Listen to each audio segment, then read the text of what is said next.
What's up, everybody? What's up? What's up? Welcome to another episode of Savage Crucible. We're here with the squad. We got a good amount of people on here today, and we're excited to be back. We missed all you guys, and we are so happy to see the um, comment section has been blowing up already. So, hello to everybody. Thank you for tuning in with us. Uh, Without any further ado, I guess we could just jump right into it. Rob, how you doing today, man? I'm doing well. I'm glad we're back. I know it's been a couple months. Yep, We've been really yep. busy behind the scenes. So as you go around here, you already knows. Tim, how you doing, brother? Yo, Nikki, Doing excellent. Thank you. nice. Matt, how are you, my friend? I'm doing good, mate. I'm doing good. Happy to Awesome. be here. Awesome. Well, we got some cool stuff to show you guys today. So enough of me chitter chatting over here. We can get to showing you guys some cool videos, some cool photos of basically the production for Wave 1. So without any further ado, we'll start off with showing you guys some trays with some parts. We'll be muted for the minutes that this plays, so we'll be right back after this video.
Man, that's a lot of goodies right there. Oh my God, Tim's loud.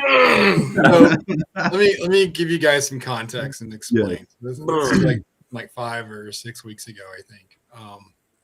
And so this is actually from Dave Proctor, who's our, for lack of a better term, our production manager. He's way more than that, but he actually lives in Hong Kong, and he's partnered with the factory that's on the mainland. So from time to time, he actually has an apartment near the factory and goes in. So he went in, and all these videos and pictures that you're about to see tonight, he took pretty much all of them personally.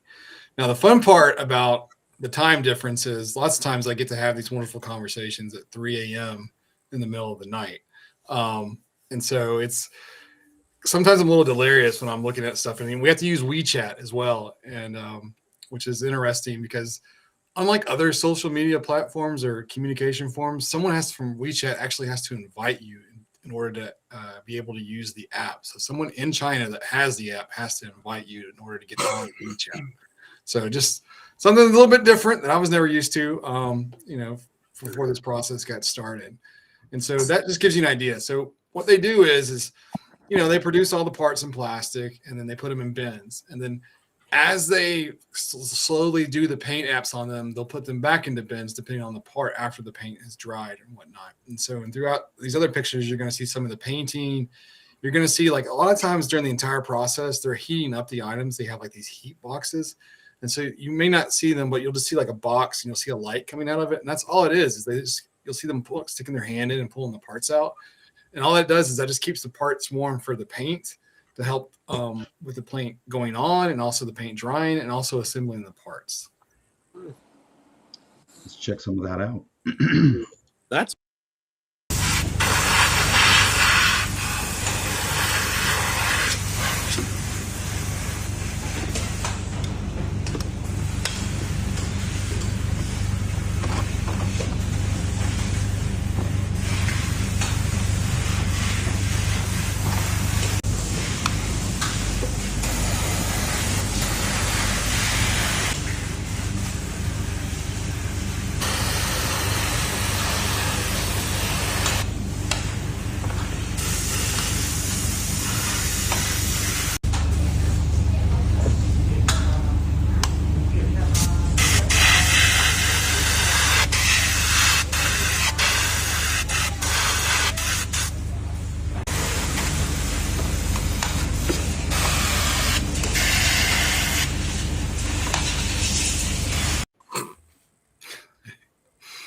All right, so those are just a couple little things. And as you can see, this is when they, for lack of a better term, they create a metal mold that goes over that allows them to spray paint parts without getting on the rest of the parts. And then you can see the booth where they have a exhaust, like pulling the air out through it. I think in a couple other videos, we'll actually see where people put their phones next to the spray booth. But, you know, doing the toes, you saw us doing the pommel on the Imperial Centuries sword. So yeah, there's a lot of effort going into these paints. so it's basically a little mask, right? It's like Yeah, it is a mask. It's just a Mhm. metal mask. Instead of like And then doing it with big- tape, they big literally go tape. through the trouble of creating a metal one. Right. It makes it a lot easier so they can keep going through and doing the parts. That's awesome. Oh, man. awesome. No. Wow. And the heat, you said they heat it up and it helps the paint stick. Yeah, so it does two things. I think they just do it because it makes it more pliable, but also like it helps dry the paint faster too. Mm. That's kind of interesting. I wonder if, like, for customizers, if it would have a similar effect.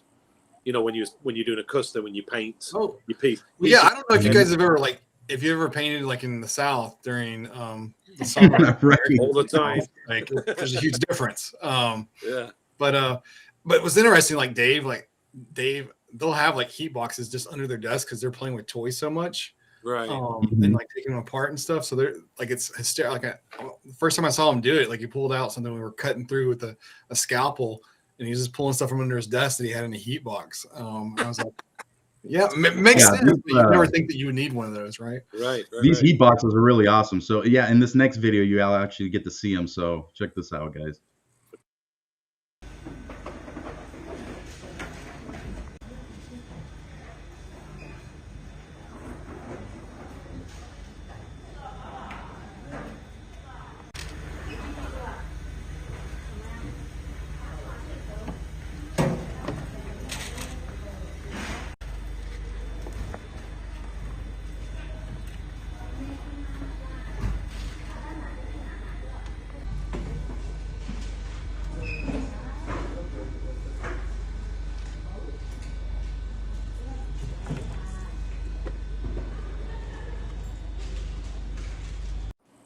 Wow, that's badass.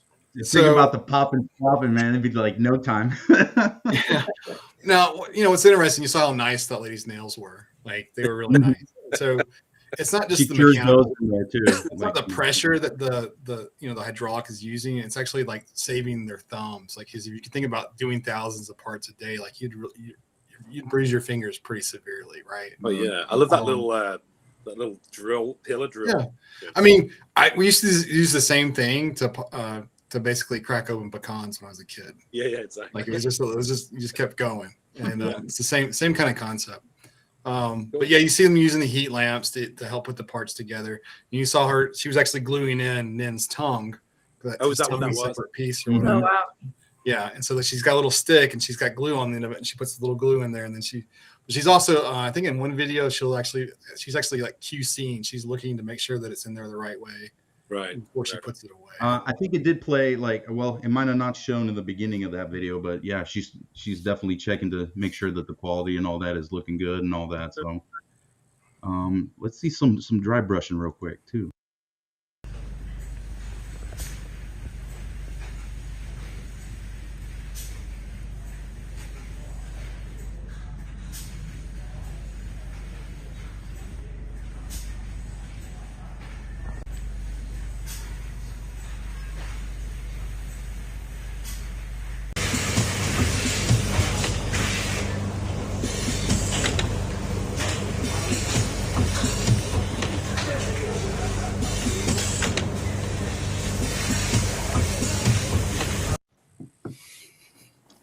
Tell us about that machine at the end there a little bit. Well, dry brushing is expensive. Obviously, you see that these are parts of these figures are hand painted, literally. It's just like being a customizer. That person does it all day long, and so there is a lot of dry brushing on certain aspects of our figures. The other machine that she was using, that's called pad printing, and so you normally hear about pad printing, like doing tattoos on skin, like that kind of stuff. But we actually did pad print the paint onto a lot of the waist pieces. And the idea is that if you're painting something that's higher raised, pad printing works really well just to hit the parts that are raised to give it that look. So, Nice. and so sometimes, you know, when you get toys, you'll see some stuff where the high points are like, looks like it's hand painted where it kind of runs off or whatever. It's usually not. It's just too much paint on the pad print and they didn't calibrate it well enough. Yeah. So it basically just goes like this. Yep. It just touches down on the raised areas. Yep. I love And it. it's like a little silicone. Yeah, I guess it's silicone. I don't really know what it's made out of, but yeah, it's, Really it's definitely soft material. Nice. Not as soft as Tim, but it's soft. Well, I have to say, I got to see the factory paint samples at LA Comic Con, and I was very impressed with everything. I was just pretty blown away. So I think we're all in for a treat. Let's just say it, man. Yep. That's a slate figure. Well, we'll get to the slate, but no, it is interesting. Like we all were impressed, and you know, there's always that, like, you have like these doubts in the back of your mind. You're like, okay, did they just send you like the best version of what you're gonna get? And ironically, like, you guys didn't get to see it, but like, those were basically like the paint approval masters they were sending. Like, okay, do you sign off on this being what we're supposed to get? And then over the last like 2.5 months, they were sending me more figures. And ironically, they would sometimes send me figures that weren't even finished, because they were just like testing a different part. Like, we were testing the tray. So like, I've got to come over here that literally like parts of it aren't completely painted because they just pulled parts that were ready at that point, put it together to test that packaging, that tray packaging. Right. But no, I've gotten several so far, and yeah, no, they're on point. They did not bamboozle anybody, which I didn't expect them to. Dave and Shin are fantastic, but no, it's nice. What you see was what you're going to get. Yeah, look at that. That's amazing. Look at the shine on that. Yeah. And they did try to do their best to make sure that we didn't paint over the POM parts. And the POM parts, for those guys that don't know, are usually the discs and the pins. That's usually a stronger type of plastic. But any customizer knows that paint just does not adhere to POM parts. And, you know, that goes back to our articulation scheme. You know, a lot of people think of it and like we're trying to get like crazy articulation. That's not really what we're trying to do. What we're trying to do is we're trying to hide the articulation.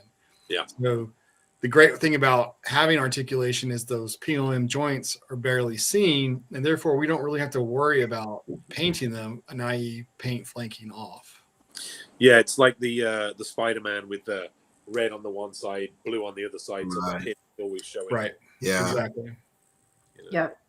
And I always get a lot of questions from folks reaching out for customizing tips of how not to get the paint to rub at the joints or the paint to stick on that plastic. And that's always something that comes up in discussion of how that doesn't work unless you modify it. Yeah, that goes back to 20 25 years when I was first customizing back, you know, I was sitting there and everyone would be like, how do we paint this? And my answer was always like, choose a good base body. Yep. Choose the right colored disc hinge. That's the real trick. Oh yeah. You just can't paint that stuff. So really great stuff here. I mean, the paints are just looking really good. What is that? Oh, So these are shins, I believe. No, Oh, this is the torso. Here. the savage, torso. the torso, the upper Torso. torso for the savage is what this is. This is in middle of painting, basically. I have to lean in real close and put my glasses on. Sorry for the. Hey, what'd you say? Look at that. That's I mean, awesome. just look at that. You know, just the subtle blending of the colors on the bottom jaw. It's like the end of Indiana Jones, where all the crocodiles are. Yep. It does. Actually. And no, Kalima. look at that. They're all, there's a nice uniformity as well. Oh yeah, That's awesome. real nice stuff. Real cool. So let's get into packaging a little bit. We have a couple of videos to show about that, but you know, anything you want to say about that, Rob, before we show the videos? Yeah. So I'll I think the old ones are over in a different room, but wait, yeah. So like, this is an example. So like when we tested the trays before, what they would do is they would send me a figure. It wouldn't always necessarily be a completely painted figure, because they're doing parts in process, right? And so they would just send you a figure in the tray, and the idea is like, okay, are you good with this presentation, like where the parts are, that kind of stuff. And then what we go through and do is like, you check to make sure, like the first time we did this, the trays, because the lizard men's faces are so long that we had to go back and make them deeper. We actually even had to change the packaging because we didn't want paint rub on the window. And so that's one of the first steps, is you go through and you make sure that the figure and the parts are deep enough that you don't have paint rub on the windows. And then you're checking in on the ties, you know, like a little plastic tie right there to keep it in the packaging. And so what you're about to see, if I think it's the right video, is you're going to see Dave literally taking the trays and like dropping them face forward to see what pops out. You're testing to see if the figure actually will move forward, because sometimes that'll happen, and that's where you get those paint rubs from. The figure was deep enough originally, but the packaging wasn't tight enough. And occasionally you'll see a part pop out, and then eventually they'll say, okay, that's such a small part, we're just going to tape over it. And that's how they did.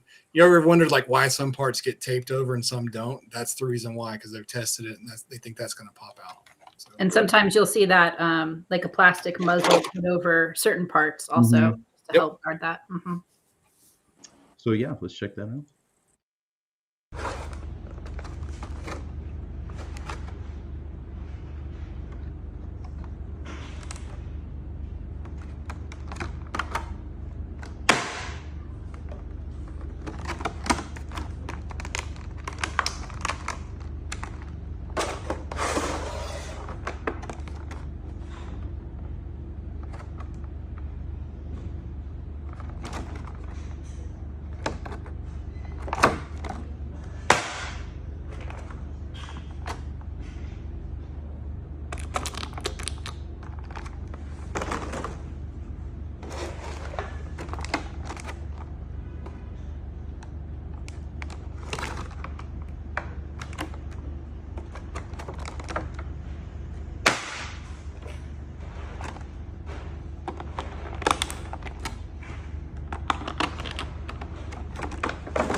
Fuck. Yeah. And so what do we have to do to get some that people might bearing doubt at the end? that dropping that hard makes sense, but you got to think about it when it's in a container and they're picking it up with forklifts and things like that. that's a lot of weight that it's inside. And, you know, a forklift drops it an extra foot. Like that's a serious amount of force behind it. And so, and I think there's a Savage there at the end that was like the bright green way before it ever gets painted or anything like that. But you know, there were some parts like Komo's sword wasn't painted all the way in that video as well. So yes, before anyone asks, that is not how it's going to turn out paint wise. Right.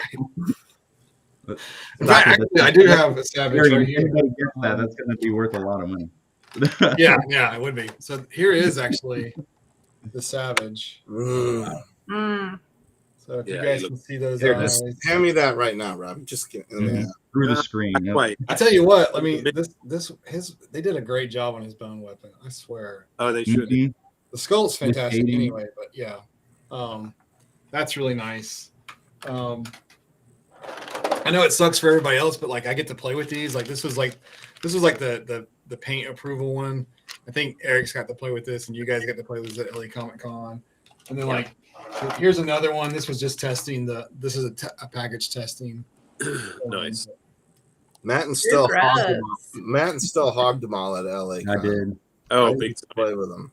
It is. I do have to say it is surreal seeing, like, you know, obviously Tim and I didn't paint every single piece of these figures for wave one, but we did paint some of it. And the pieces that I did paint, it is totally surreal to see them in that setting, because when you spend so many hours with something, you get like a weird familiarity with it, and to see it in a package and you know, being produced like this, it's pretty trippy. I don't want to revisit the hours I had alone with Como. We don't want to hear about that either. This is a package sample, or the tray sample version. Oh, awesome. Is that right? Yeah, that's right. Yeah, he looks great. Yeah, I don't know who has this. I don't know which. Was it Hernandez? Yes, Jay Hernandez. Yeah, he has the original one. But yeah, it is a really beautiful figure. You guys did a great job on this. Oh yeah. And I know that it's hard sometimes for people to see in pictures. I'm hoping that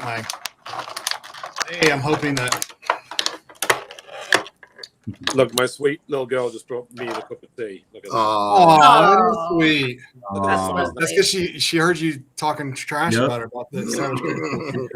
She's like, I'm not going to give him his shirts back, but I'll give him some tea. Yes. But you can kind of see the hue that they put on this one. Yeah. It is. You can actually pick it up as you move the blade. It looks really good. Yeah, it's really nice. And then,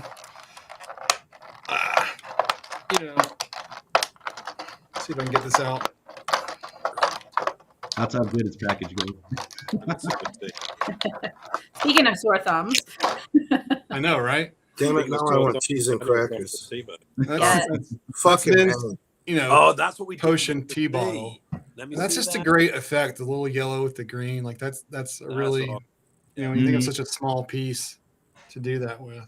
That was a really enjoyable piece to paint, just because normally I'm painting heads or organic things, and Tim knows I steer clear of weapons and then shields for the most part, just because I don't enjoy it. But that was a fun challenge, something totally different, and it was really, really fun. Yeah, they fucking turned out fantastic. This is rated hard, right? Do we swear on this podcast? Yeah. I think it's too fucking late, man, for that one. Yeah. Oh, that's great. Now I can start misbehaving. Matt, you're not being very savage right now, man. Right. Come on. Hold yourself.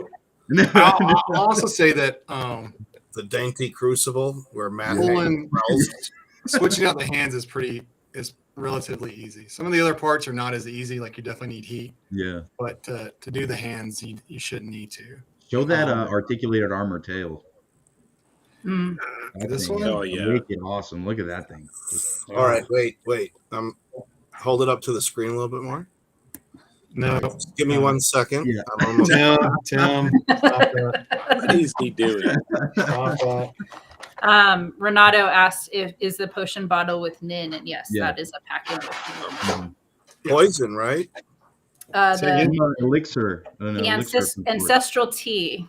Ancestral tea, yeah. So the arrival of Matt's tea arrived at the perfect time. Yep. Exactly, it did. It really did. It was well timed. Matt, are you tripping balls yet? Yeah, right. Why? With the tea? It is Saturday night. Your daughter could have put Yeah, something right. in your drink to She sneak probably out, did. right? Did you have a good weekend? Yeah, I dosed my dad, watched him Yeah. fucking get fool himself on That'd be amazing. Killed my dad YouTube. on On live. live YouTube. I wouldn't even be. It was a fucking hoot. You guys should watch it, replay it. Will you Matt, will you tell her all I need is her size, and I'll send her a bunch of t-shirts. A bunch of t-shirts. I'll say. Yes. All right. I'll send you my size too, Rob. You have plenty. My Tom. size You ones, I can steal it. you freaking you raid the t-shirt bin at every convention. It's true.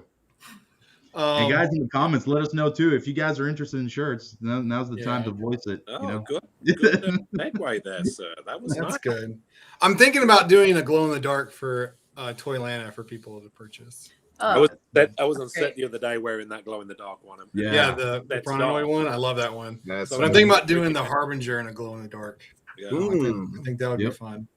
Everyone was looking at it going, like, where'd you get that shirt? Where'd you get that shirt? Because it's glowing up, you know? Yeah. Oh, yeah. No, yeah. It's good stuff. I see Lee's here. We do need to get Lee on the There channel you go. sometime. Who's here, Lee? What up, Lee? Lee's here. Yep. I talked to him the other night. He told me, he gave me a couple character ideas, and then I'm like, I hate You're you. fired. You give me these ideas, you bring them, and then like you won't sculpt them, and it drives me crazy. I was like, well, you got to sculpt it. And he's like, I don't Right. know. And then he's like, why are you bitching at me? And I'm like, screw you, buddy. Yeah. I love you, but All right, we gotta stay on track. all right. Yeah. We Oh, can do the we got BS another, stuff at the end. Back We got to another Picking on story Lee. video here for Oh, you wait. guys. I didn't realize it was a track. All right.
Now that is an accessory pack. Like Mhm. Right? the accessory packs to end all accessory packs. Right.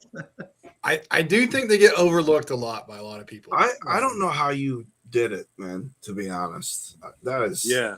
Tyler said that's loaded. No shit, man. Mm-hmm. That's So, a fully I I think you just yeah. brought back supersized. Well, I think I think this would probably be a good time to mention. Have we mentioned it before? I don't know if we mentioned this, but we added a waist piece to one of the character packs.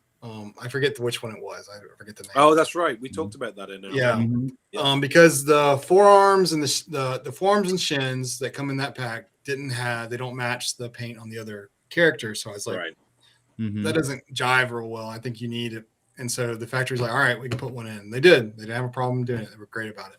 Nice. But I think given the amount of because that's where you get all the bare forearms and shins for the deco figures.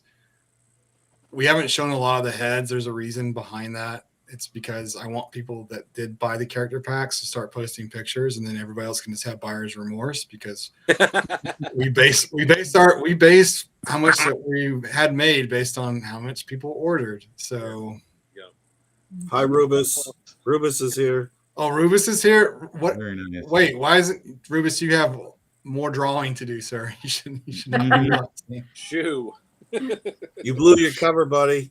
Oh, actually, wait. I think we have one of One more Rubus's concept arts here later after we get through the packaging discussion. Oh, you just showed it. Okay. Nope. I thought you wanted to show it. I took it off.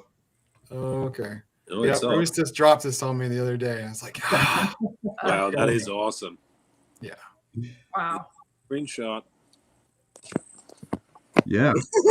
Some people should be familiar with that guy. And what does that say at the top of the concept art? Oh, let me see.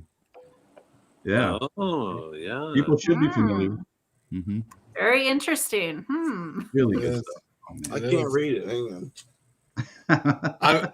Yeah, you guys don't know, but like there's a chat with just me, Rubus, and Abraham, and so we get to see Rubus's drawings each page, or not every page, but most of the pages he'll drop, and I can't pretend like I actually can do anything but drool, but thankfully Abraham has some constructive feedback occasionally, but most of the time Rubus is fantastic. And I can't wait till we get him over to some of the cons. Him, Lee, and Nick really we need to get them over at some point. So yeah, for sure. Yeah, that would be great. yeah, the dream team would be everybody. In fact, I've talked to Dave and Alex about they want to do a convention at some point next year for some stuff that they're doing. So Oh wow, yeah, That'd be neat.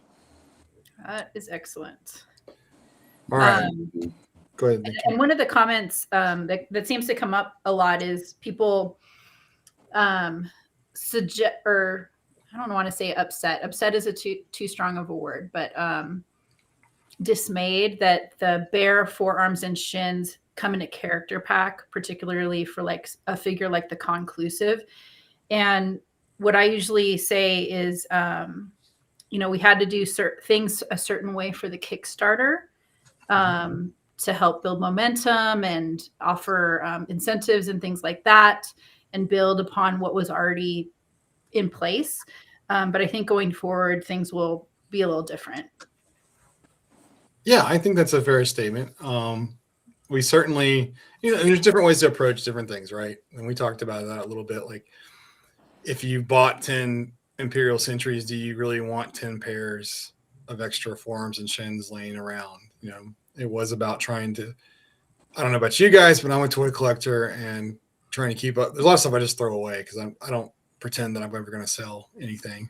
But it's a real pain in the ass to keep track of that many extra parts. So we were trying to reduce that. We were also trying to add a lot of value to the character pack, meaning that you only had to buy one to get stuff for multiple figures, not just getting stuff for one figure. Exactly. And most of the stuff in the character packs are original sculpts. They're new. That's the only way that you can get them. But yes, in the future, we have discussed about how to maybe change that up. Doesn't mean we're getting rid of character packs. Don't want anybody to think that, but certainly something for us to consider on how we offer those in the future. I think it worked, Rob. Yep, there you go. The speaking of like being able to do different looks with figures, Jay Hernandez just posted a whole awesome reel of photos with using the Nin figure with a head from the character pack. So just an example of what can be achieved, like a completely different look, completely different character with the character. Yeah, I love that. I love that that second head with the helmet. It's amazing. Yeah, I think we'll come back and we'll do a character with that head on a short neck. Yeah. The standard lizard torso, because most people don't know that there's actually two different torsos in Wave 1. Nin has a long neck torso, and his armor actually is his chest armor is 3 different pieces, and so it's glued together. But you can actually, the neck piece that works on Nin, because he has such a long neck, can be taken out, and you can actually take out the second middle piece as well and just use the strap with a couple of spikes to give it entirely different. Right, and then throw a different bang. Yeah. But I don't really want to go show people that. I'd rather them kind of discover it. Yeah. I think the parts library too, just in Wave 1, is great. We're getting so many parts in the character pack, and then eventually, you're gonna get mixed figures made with those parts and all that. So it's really good stuff. Really good stuff. Yeah.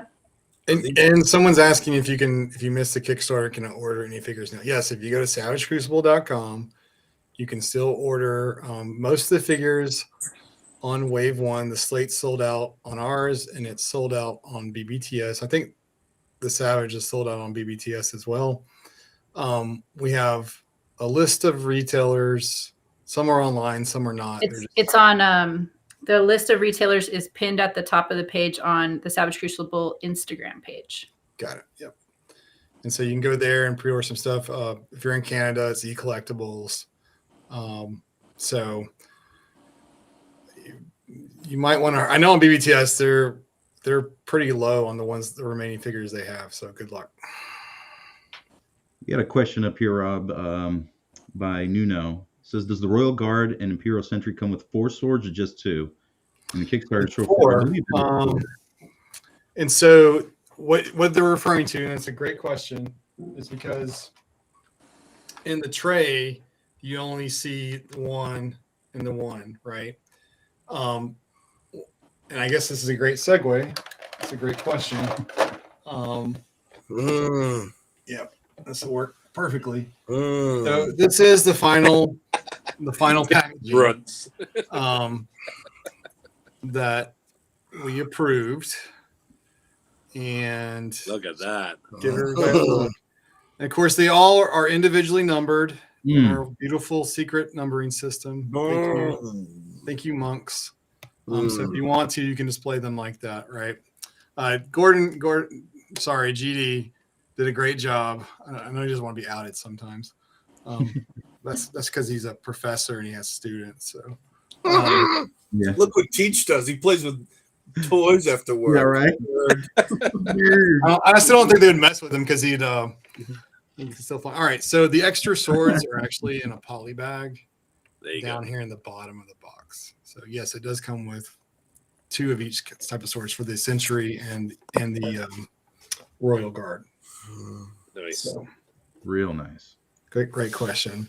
That packaging looks amazing. Just pop that back up again, Rob. Just pick Yeah, I'm wondering why that was a tease. I've got blue balls. Look at that. So yeah, it's I'm really happy with it. I really am. Yeah, it's really. It's got like a purple sheen, right? Is that am I just seeing? Just on the back. That was like yeah. a last minute ad. Is the that little bit of purple on the back was the last minute. Yeah. That like 3D effect it has kind of going on. It just looks It's really awesome. Yeah, no, it's nice. And, we wanted to make nice boxes, but we didn't want to go too crazy. Like we talked about, maybe we wanted to. Can't think of it where they raised the paper or whatever. We could have done that, but the problem with that is also you raise the risk of actually the box getting too scraped up when you have something raised. Yep. Like spot varnish or embossed or whatever. Right, embossed. Yeah. And so it was just one of those things. It was a decision we made. I might go back on it later in future waves, but it was just an idea that we wanted the packaging to be nice, but I don't want to be too nice where you're like, I can't throw this away, or like how much money did they put into the packaging kind of thing. So I thought we got a really nice balance. That's a beautiful balance. I'm keeping every single. Look at that window. Yeah. And Rob, is the bio on the inside flap there on the left? Is that? Oh wait, bio? we're not supposed to show that. Yeah.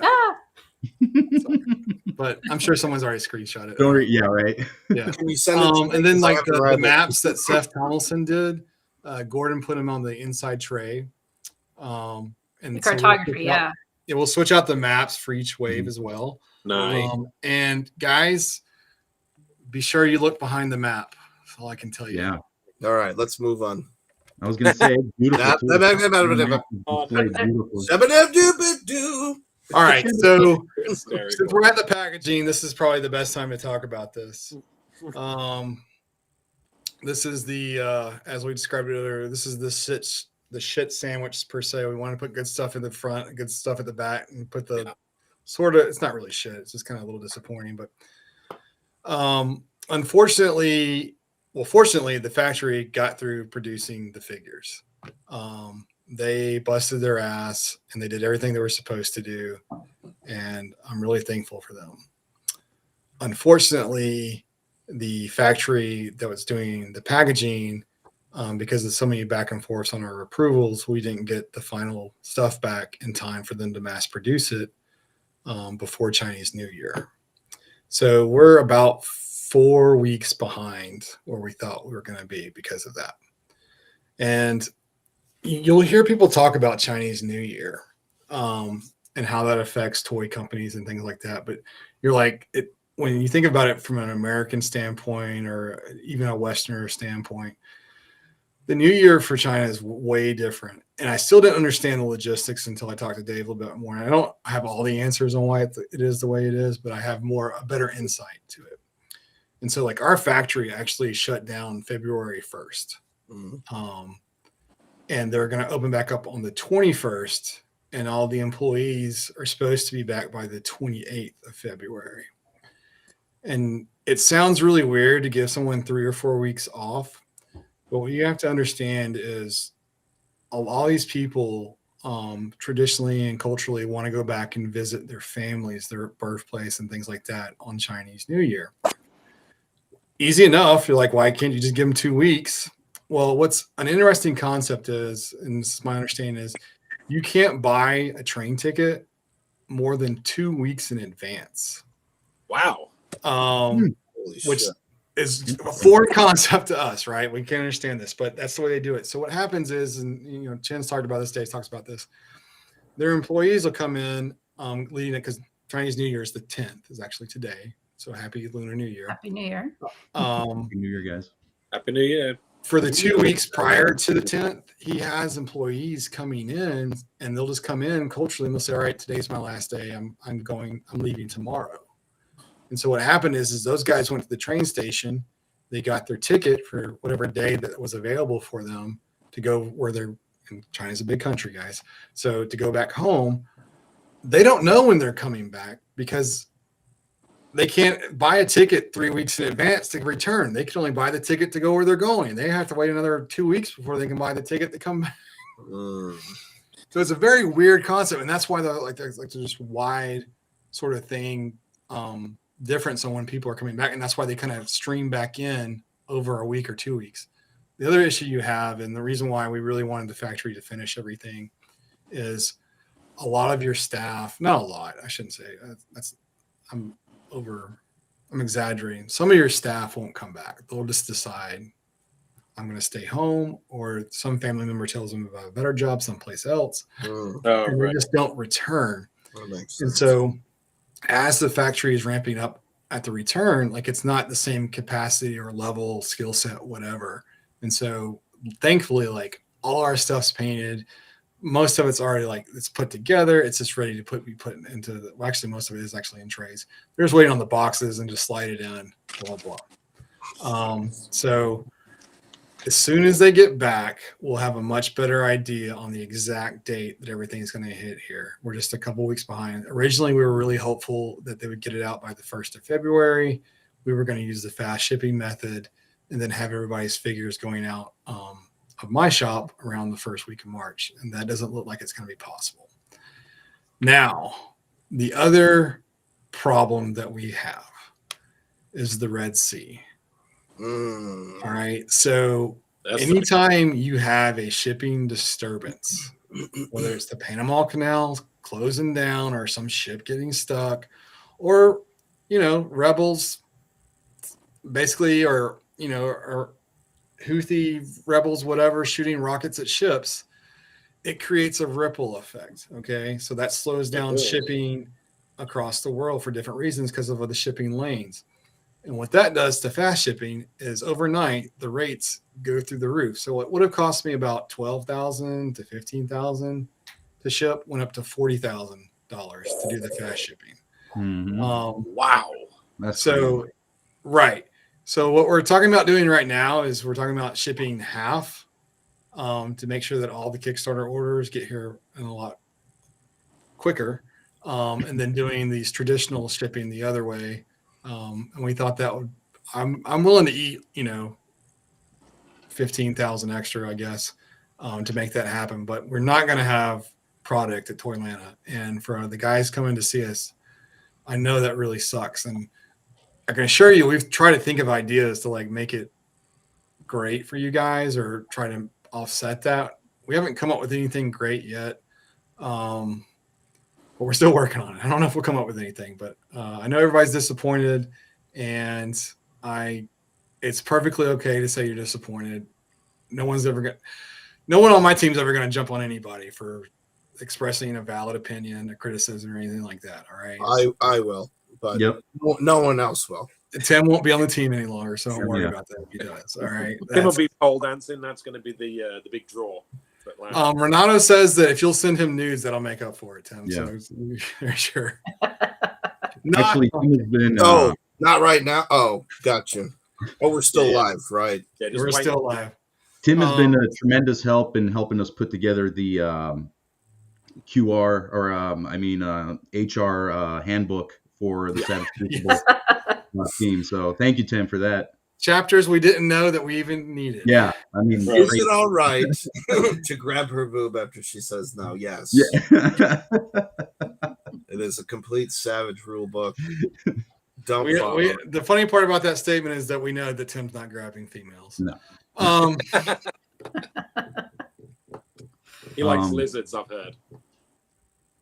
Well, sometimes some things, it's out of our powers. But I will say that, seeing all these pictures and seeing, the figures and all that, it's great to see, you've definitely been working diligently and making sure that, the figures look great and all that. The packaging looks really good. So if it takes a little extra time, I think everybody is understanding that we are trying to deliver something very unique and special for everyone. So we appreciate you guys being patient and understanding. We appreciate that 1,000-fold.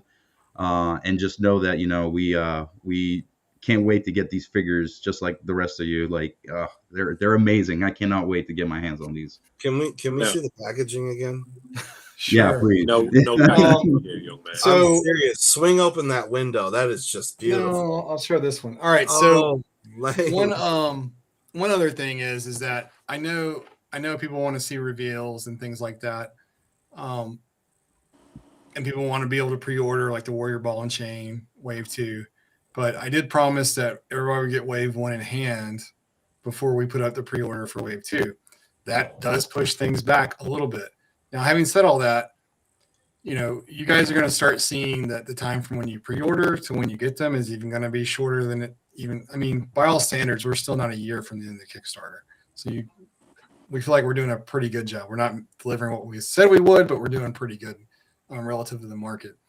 But, I've talked about this before. You can't perfect the timing, but understanding, I know so much more now than I did when I started, and understanding the cadence, understanding when I need to know how much I need to order is very important. And so getting that done is easy enough, but there's no reason to take that long or to take someone's money that long in advance. I don't see it. Me and other creators talk about it. We don't see it. I actually think it's a problem. I think it's detrimental to the collecting personally. So I'm just not going to do it. And I know you guys want to see Wave 4. We got some teases. Doesn't mean it's going to be in Wave 4. We're just going to show you some stuff we're working on.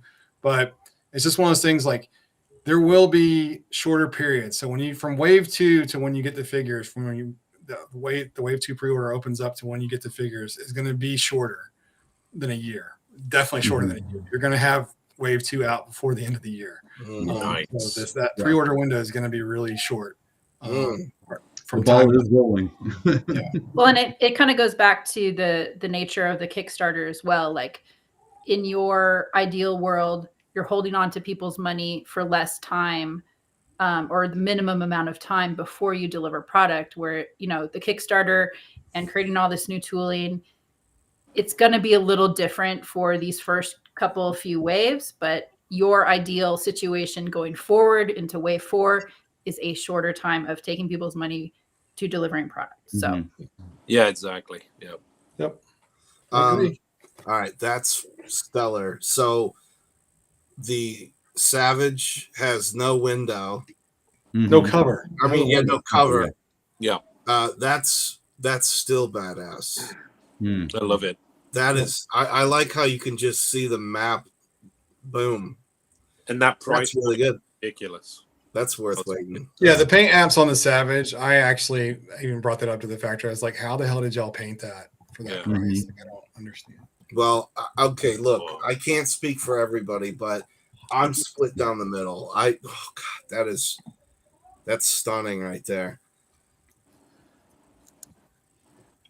That is such a stunning figure. But anyways, I can't speak for everybody, but I'm split down the middle. I like to open some stuff and I like to keep some stuff in the packaging because the packaging's so good. So I really value a great packaging.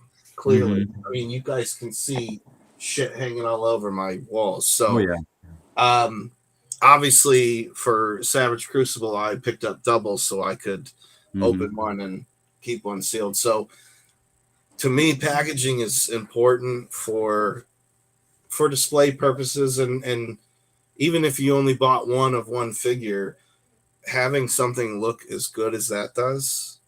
Yeah, absolutely. So thank you for guys like me that are split down the middle, Rob. I love that. That's fantastic choices right there. Yeah, that map looks great. I mean, the background. It's beautiful. I mean, it makes the figure pop out, and then you've got this really cool backdrop to it. That's yeah. I love cartography, so that's stunning. Yeah, I'm a huge map junkie too, right? And it'd be cool to get one of those printed up as a poster, Oh yeah. Oh yeah. I need that would be wallpaper. ridiculous. Right. Cloth, like actual cloth, like weathered beautiful, cloth. high quality poster. That'd be amazing. Yeah. But it's cool because it brings attention to the background, and people should always pay attention to the background, of things. Yeah. So we got some cool artwork to show you guys if you want to check this out. This was actually Matt, and it's nice to have you here on the chat because Matt drew this while we were at LA Comic-Con in December last year. That one. Yeah, no, not that one. Not the other one. Oh, okay. Oh, that one. Yeah. Not the other one, Matt. So this is we're thinking of here. This is LA Comic Con, and Matt, when he's not busy trying to convince Tim to put his shirt back on,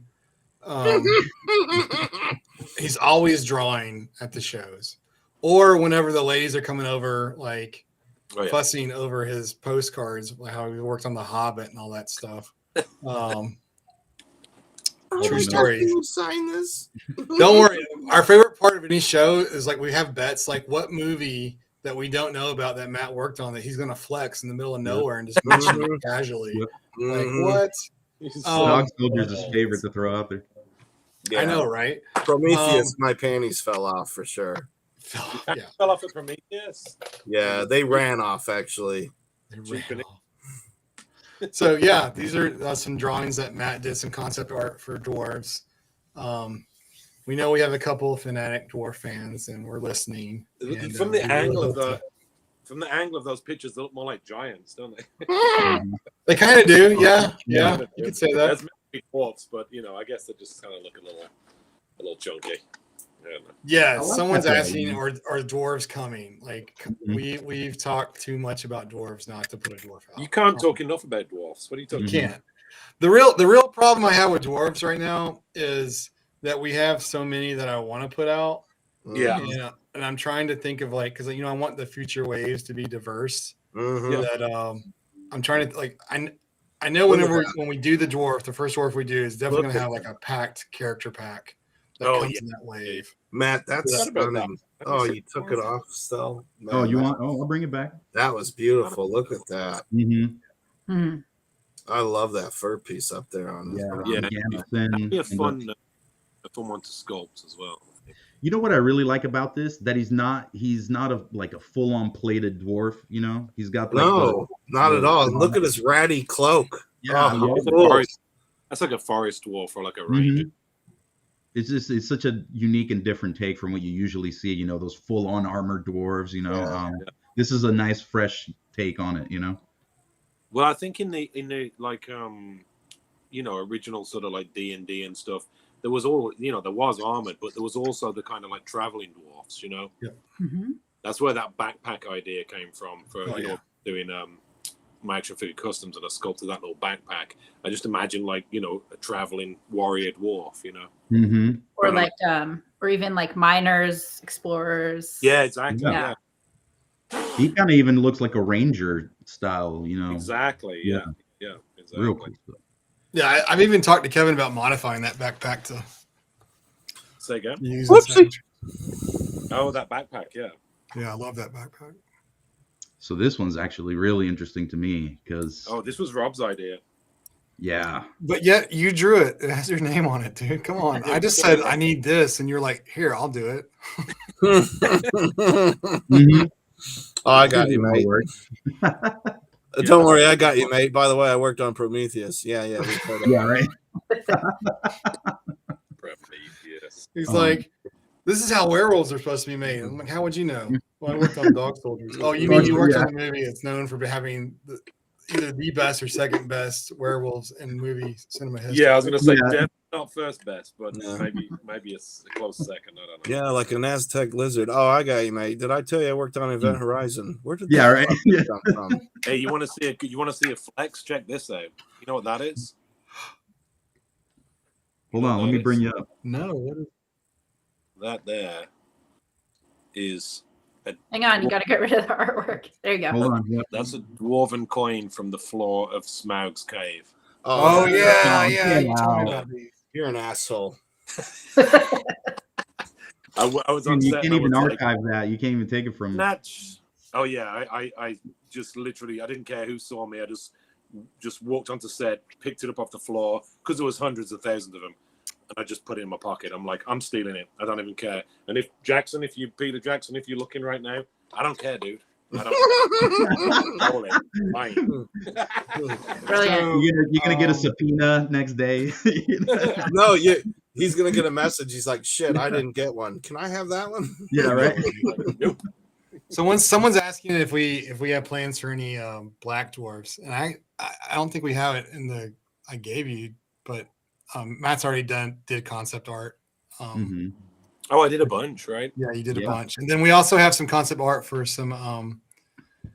Nikki, you have to help me out here. I don't know if you want to call it Samoan or like Islander. Polynesian. Polynesian. Yeah. We have some Polynesian dwarf stuff that he's done for us too. So, yeah, it's really great stuff. I'm really looking forward to putting a lot of that out. I think people are going to be really just like the South American take on Lemurians. We'll have some of that also for some humans as well. So, right on. Well, any of those. Go on, Nikki. I think the name of the game for dwarves, especially because many of us are so passionate about them, is variety. I think that's really the name of the game and the goal. I'd like to do a pit fighter dwarf. You know that scene in Conan? Yeah. He's just would he come with a table with a spilled bag of coins? Yeah. But you could do like a blood splattered variant, you know what I mean? Just cover him in blood, big spikes on the fist. That'd be awesome. Table with a bag of coins. Yeah, everybody liking that one. In the post, Tim. Maybe tomorrow. Nice, thank you. Yeah, no, we the all of those types or those cultural influences we're definitely going to do, guys. So long as people keep buying, we're going to do them. They're very important to us. Those things that we think are really cool and we want to do. So Talus. Talus is a very important character. So we were definitely I didn't share any of the dragon stuff because I know it's Lunar New Year and it's Year of the Dragon. I didn't want to be cheesy. Sorry, Moonshine. I actually don't have approval for that, actually, since that's a joint project. So I have to wait on that. Let's see. Any word on the Danes? The Danes are on the back. Actually, Arlen's already sculpted. The Dane did that 2 years ago. Right now,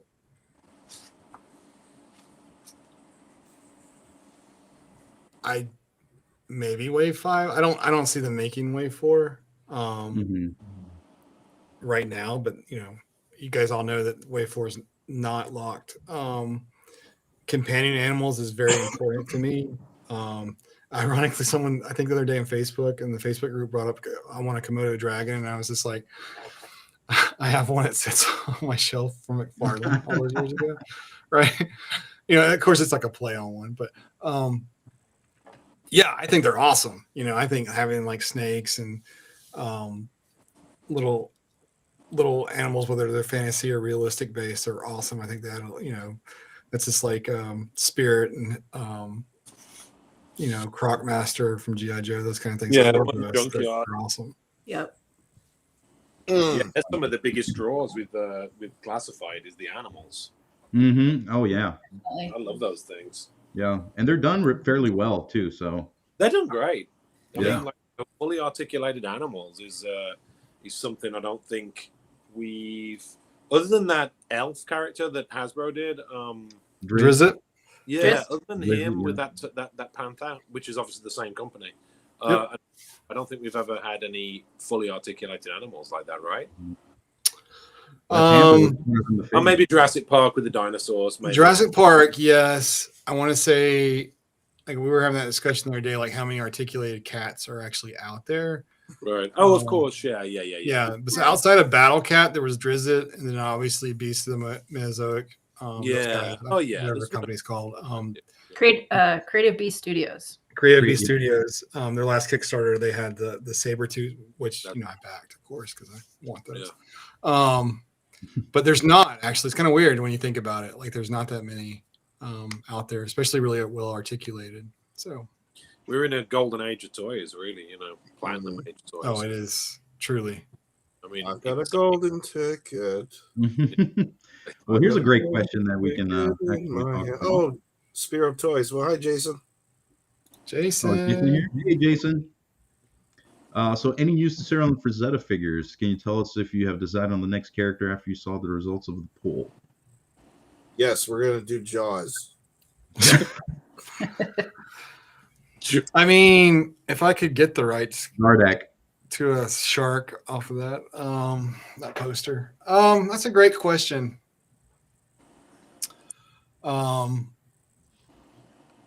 No, actually. I've talked to Frankie about that several times, and no, I have to make a decision soon. No. It's safe to say that we've sculpted a couple. I don't know. I go back and forth. I mean, if you guys had to pick between like, I don't know, what are some good choices? Like, would you rather a Frazetta female character? Would you rather have Death Dealer? What do you guys think? All of them right now. Yeah. No, it doesn't work that way. I'm going to go with that line. What were you going to say, Matt? I said I'm going to go with what Tim said. What did Tim say? All of it at once? All of them right now. That'd be it. No. I can tell you that the next Frazetta figure after Warrior Ball and Chain, it will not be a part of a wave. For our licensed products, what we're probably going to end up doing is just they're going to be their own like pre-order by themselves. That'll allow us, because those usually require, generally speaking, a lot more tooling. So if we reduce the amount of tooling, because we're tooling entire waves, it takes a lot more effort. So if we reduce the amount of tooling that we're doing, we can get those out easier. Also, the price point and just kind of keeping up the news cycle. And there's a whole lot of reasons why I'm going to do that. But you will get the next Frazetta figure for pre-order before the end of the year. I can tell you that. And would it be still under? Would it still have Savage Crucible on the box? Yeah. So it's still under the same umbrella. Yeah. Savage Crucible is just a brand. You guys got to remember, like, the whole idea of the Crucible was, well, part of it. There's bigger imagery behind it, but part of it was when you were a kid, you didn't really care that Webster was Motu and G.I. Joe was G.I. Joe. Like you played together. Well, I did because I was a freak, but that's just me. But that's the whole idea, right? Like is that you can bring in other characters and it kind of melds and it meshes, and it's will they show up in our graphic novels? Will these licensed characters show up in graphic novels or animation? That's to be determined. So, but most of the licensed IPs are open to it for the most part. So if I had a choice, I'd just go straight with Death Dealer. Just Yeah. beautiful. Well, everybody, the thing is that I see a lot of people saying something with an animal, and I agree with that. And everybody's saying Death Dealer. I don't see you saying Death Dealer with a horse. So definitely fix your comments, everyone. Yeah. So I think, it would be nice to get a nice Death Dealer with the horse. Yeah. Yeah, I wouldn't. Whatever other animal. I think we need to declare back the polar bears, take them back from Coca-Cola because they've eliminated all the savageness that polar bears have. Yeah. Right. The only thing about doing the Death Dealer, and you guys know this because I've talked about it, is that the Mythic Legion's horse is just such a fantastic horse. Oh, it's beautiful. And they did a great job with that one. They really did. And I feel like, there's not a lot of companies that have put out horses. I know like Boss Fights did it. McFarlane did that Build a Horse. Yeah. I don't know, what was that? I guess Lord of the Rings was probably like 14 years ago at this point, maybe. Yeah. That one's a little undersized. So it's kind of hard to justify tooling a horse when everyone pretty much has like a really great one. But then at the same time, like if you were going to do a Death Dealer, I feel like you have to do Death Dealer on a horse. On a horse. Yeah. Right? With you gotta nail it. Yeah. So that's something I'm really kind of debating. That's something, and the more people that scream, not multiple times, just once, please. I don't need multiple votes. Like, your vote only counts once. Sorry. One scream apiece, please. And we're aware of all the fake accounts, so yeah, right. But yeah, so that's that's kind of the thing that we've talked about internally, and I'm torn. I'm torn between doing a Death Dealer or doing like the Huntress or Luna. Yeah, I'd like to see a female, to be honest. Right, me too. I would too. Yeah, I'd like to see a female. I'd like to see them all, like you said, Tim. Yeah. There's so many great drawings that you can just do. The library that's open to us from the Frazetta IP is pretty massive. And as much as Death Dealer would be nice, I would love to see something that we haven't quite seen yet. Yeah, Nikki, what do you want to see the most? Yeah. My vote would be Kroll figures. One of the two paintings on your wall there. Oh yeah. Oh. Yeah, well, the girl with the cats. Ooh, we had a deal, Nikki. You were supposed to say Kroll. This is bullshit, man. I had to get one in. It's been a long time. We did not. Spoiler, ladies and gentlemen, we have not acquired the rights to do anything with Kroll. It's bullshit. I'm still fighting the fight. They're being very difficult and letting the license go. Yeah, it's more like Rob's being very difficult. 2-packs, really? 2-packs? Frost Giant would be pretty cool. Yeah, that'd be a hell of a friggin' box set. It would. Mm-hmm. You know what? I think that would be something really, really cool to see for Savage Crucible, is like an epic Frank box set. Oh yeah, yeah. Guys, does that count as a 2-pack? Because we know. Well, maybe you do like like a base or something. I don't know, but for those that aren't in the know, Tim is a huge 2-pack fanatic. Mm-hmm. And he when we get on these calls, he'll go off on a 2-pack. So we joke about having a drinking game where we have to drink every time. So within 5 minutes, everybody's passed out, and I'm going pretty on much 2-packs by myself. It's bullshit. Let's see. All right, what are some good questions over here? Let's just see. Let's see. From the characters that have been sculpted, can you confirm if those saber tigers or the polar bears would be part of those? I don't know if anything's been quite sculpted yet. I think it's fair to say that I'm pretty much go big or go home. And so I'll say this. There is no way that I'm doing Urlik or / Frazetta Silver Warrior without the polar bears. And there is no way that I'm doing the Huntress without the Sabertooths if I was going to do them. So, yeah, I can say that. See, that's one Sabertooth or 2 Sabertooths? Right. You can do that's the Hunters. You can do 2 Sabertooths. You know, he's got a lot of other works, and they go across like Luna the movie. So like Savage Pelicular, which was the cover of like one of the Burroughs novels and things like that. But so there's different. You could do it with 1 or 2. Just depends on which art you're going to use in the cover and what you're going to call it. Right. So that's a determining factor. So. But see right there, then you guys are covering it. That's what I would like to see is like a box set. Imagine her with 2 Sabertooths and then that beautiful opened window once you open the flap. Oh, that'd be amazing. Yeah. See right in there. I love the packaging. I'm you know, it is a bummer, but I think it's worth the wait after what I just saw. Yeah. You know, I mean, I get like some people are like, oh, I don't care. I just want the toy. And trust me, people, nobody wants them more than me. but with that said, I'd rather everything be worked out and as perfect as it can be. Because me too. I mean, I've waited and I'm ready, and I want to be. You know, I've already been blown away. Might as well just keep going. Just keep blowing me, Rob. I mean, that's doing great, buddy.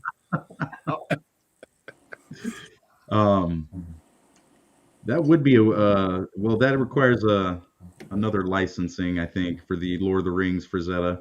Yeah, for sure. Yeah. And I can't quite say that I would. I don't know. Frazetta is nice, but it's not. You know, I guess I'm one of those people. It's not my Lord of the Rings. See, a woolly mammoth would be cool, but I don't have the room for it. It's a woolly mammoth. Yeah, I mean that's a great that one piece of his that is fantastic. But that is a big worry of mine is like people's space. Yeah, you know, I mean, I like big things, but you know, this is my shop. I know I don't think we've ever done a tour here, but there's like 4 offices here and like 3 big ass rooms.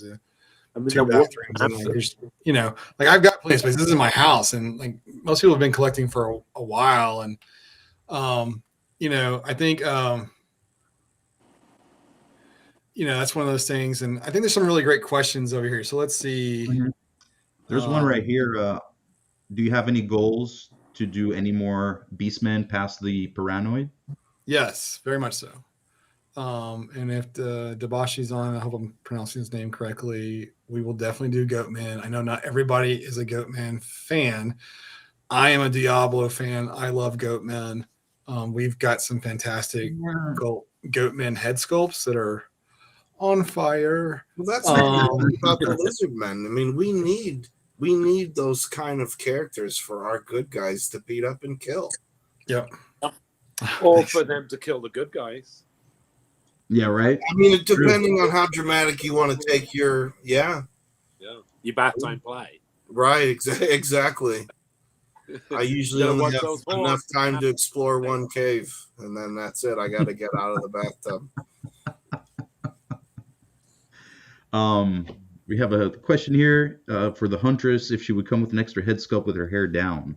Yes, definitely. Right. And I think you guys are in for some treats at LA Comic Con this year. We have some fantastic cosplayers coming.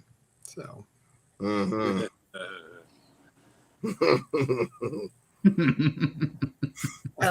like Vex's idea of the three pack because it kind of plays into my idea and of what Nin's bio hinted at. Right. Yes. Very true. I think that would be really cool. So not for 2024 or anything like that, but something definitely to consider. Yeah. What else do we have? Let's see. If Frazetta Girls did the characters in an iconic collectible line, would you still consider the same characters for Savage Crucible? Would you try to avoid overlap? The only consideration I give to what other people are putting out is timing. And I don't want to ever flood the market with certain types of characters. You know, it's as a collector, it's not as cool when there's 3 different companies dropping like Teenage Mutant Ninja Turtles or whatever. Just what's the point? I have, you know, you probably can't see him. I've got Dark Wolf back on my shelf. right there. I'm still. And I'll say this, that I feel like there's enough difference between the price point and the definitely the articulation, that's just not a consideration for me what somebody else is doing, period. So someone else doing another character is never going to stop me from doing the character unless I feel like there's just nothing that we can offer, whether it's a price point or timing or articulation. And things of that nature. So that's a really good question to ask. Yeah. That's a fair statement. Oh, a lot of love for the goat, man. I see over here. Everybody's just gun ho. I'm not the only person playing Diablo. Yep. Coming the goat, man. Let's see. What other questions do we have? Let me keep going here. What is this saying? It says, also, I prefer they keep offering unique designs. For example, multiple good horses out in the same scale, so better to get unique mounts for Savage Crucible. Very true. So I'm not. You guys are gonna hate this, but this goes back. I keep trying to repeat myself, and I don't think you're hearing me. I do think that there is a room problem for collectors, and I think that you keep putting out big stuff creates a problem. And so I'm way more focused on smaller things and smaller characters than necessarily going big. Yeah. So like for a horse, it would have to come with Death Dealer. I would never put out a horse just for Savage Crucible. I think D20 is putting out some really great mounts. Yeah, you guys can probably see the Bone Wolf over my shoulder. The Griffin looks fantastic. Yep. That boar was really good too. The boar was really good as well. So and they have a horse coming too. They have a horse coming too, exactly. Is that the one with the white mane? It's like hair, hair. The plug in hair. Yeah, the plug hair. It looks like a beautiful horse, I've got to say. It does. And it's just one of those things where I don't know. You know, it's just I think about it. So like if I did a horse, like, and we've talked about this internally, if I go through the process of tooling a horse, which is not cheap, what's a dwarf? Sure that's a good job. I'm only going to offer it with characters that make sense, like a Death Dealer, right? Like that's the only time that it's ever going to make sense to me personally. Right. So that's kind of where I'm at. I've thought about other fantasy mounts and things like that. But for me personally, putting out things like Danes and other creatures that are what I consider mid-size that just aren't getting, or saber-tooths, whatever. Because you know, outside of the saber-tooths, you got lions, you got panthers. There's a whole lot of stuff there to go. It's sort of mid-size that I feel like is where people have holes in their collections. Personally, yeah. A lizard mount would be cool. Says the warrior with ball and chain. He is not. Okay, check him out. Yeah, who is not Conan? Warrior Ball and Chain was on the cover of Flashing Swords. Actually, Eternal Champion was also on the cover of Flashing Swords as well. And so that's actually never been associated with Conan whatsoever.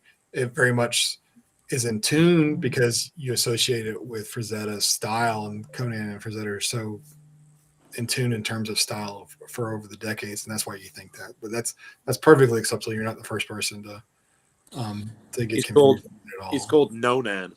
No. I agree. Well, that Warrior and Ball and Chain figure, once Wave 1 delivers and it's in collectors' hands, Wave 2 will see an open pre-order both from SavageCrucible.com and the partnering retailers. But we want to make sure Wave 1 is in hands first before opening up Wave 2 again. Yes. Everybody, you'll get another shot at getting the Warrior Ball and Chain for pre-order. Yeah. And I highly suggest that you pre-order because there's going to be a lot of people crying once Wave 1 ships. Halflings would be amazing. I think I do think a really fun one to do. Yeah. And then somebody else pointed out about the imps too, that you had some concept art at the back of the graphic novel. Those would be amazing as well. Some great stuff that Rubus did. Yep. I love those. How come nobody wants mummies? I don't get it. We'll get to that. Jesus. Yeah. Mummies and Kroll. We'll throw some more concept stuff. Mummies are just zombies with toilet roll wrapped around them. And I just want to do a quick Yep. Oh, yes. For Fabian's Finest Freaks, he just brought this up in his comment. This was a wonderful idea for the Savage Crucible coins and decoder. I haven't done anything with mine yet. It's I need to decorate it. I'm going to do some painting and then probably adding some turf to this for my display. But I look forward to more ideas from Doug Dollmaker, Fabian's Finest Freaks, because there's more coins to display and I need to display them all. So, awesome idea. I think all of us got one of these. Yeah, I love it. I put mine in the archive. It is now archived with the code. It doesn't count as the archive if you're pulling stuff out of the archive. Yeah, right. You be quiet, okay? You don't need to worry about what comes in and out. And I do believe he has something else. I never send Rob pictures of the archive. I'm just like, yeah, no, it's going along great. Don't worry. Why is this missing, Tim? I have no idea what happened. You left the back door open. I don't know. Small wyverns, yeah, I can see that. Yep. Let's see. Any plans for action figures? Multiple limb figures. Yeah, I want to see those. Yes, Terax, I agree on the nulls. Let's see here. On this note, tooling for a big figure costs more than a small figure, assuming they have about the same amount of parts. Yes, the tooling would definitely cost more. Because, well, it's not the same. It's not the number of the parts. It's also the mass, and it's not the mass. It's the mass on the tooling plate. It's the size of the steel mold, right? Right. Yeah. And so a bigger part means more mass. So like you got 2 arms, but because the figure is smaller, you can put more parts on one plate versus the other. Ironically, there's not, depending on the size of the figure, there's not that much difference.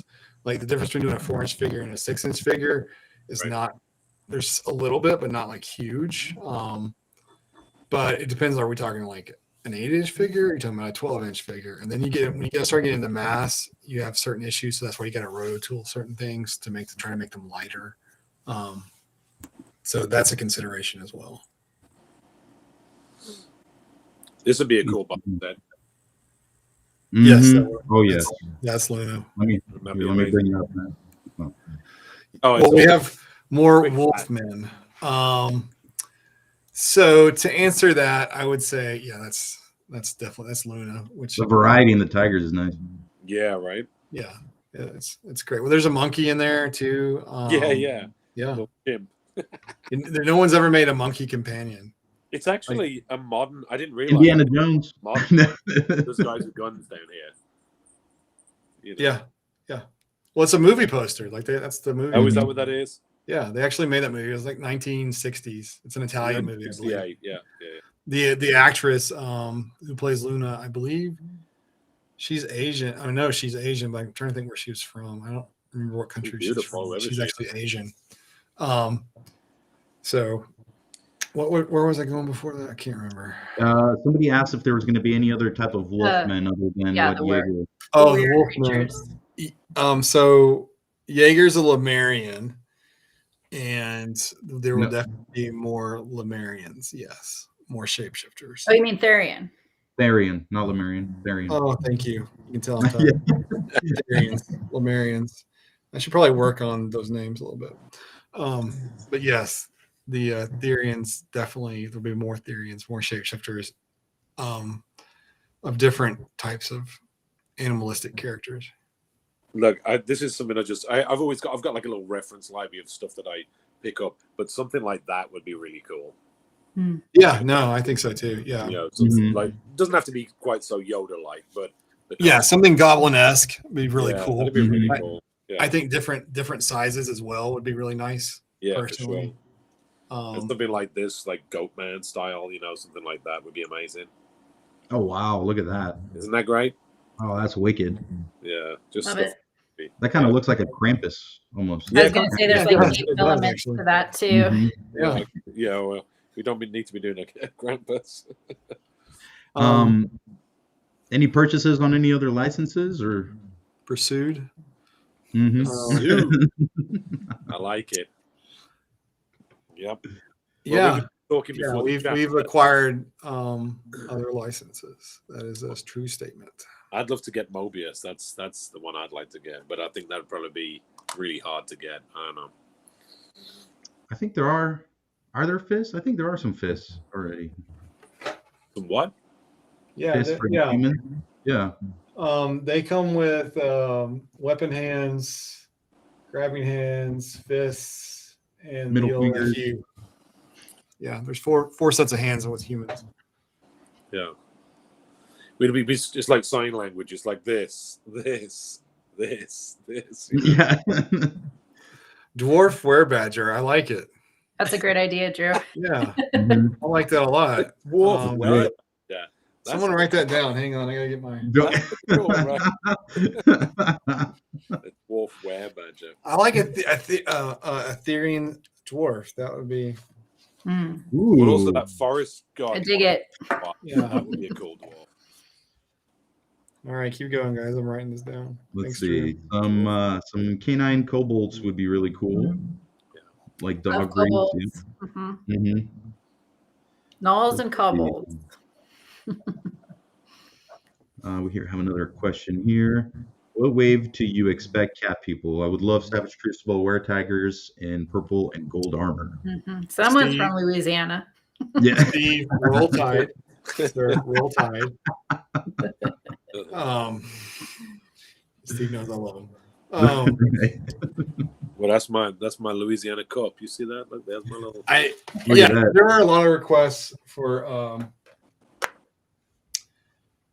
cat figures, for lack of going back to the actual terminology we use for them. But yes, since the graphic novel, yes, we want to do some big cat guys. I really want to do some cat females.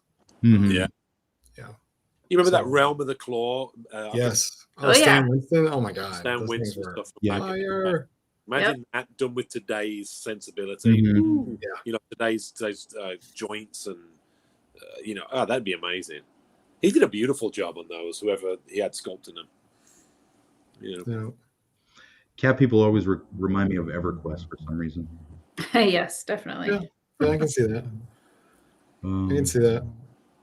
All right, so we're going to show the other concept art, or let's see. I think I've shown. Yeah, I've shown Go what inside. I had here. Let's see here.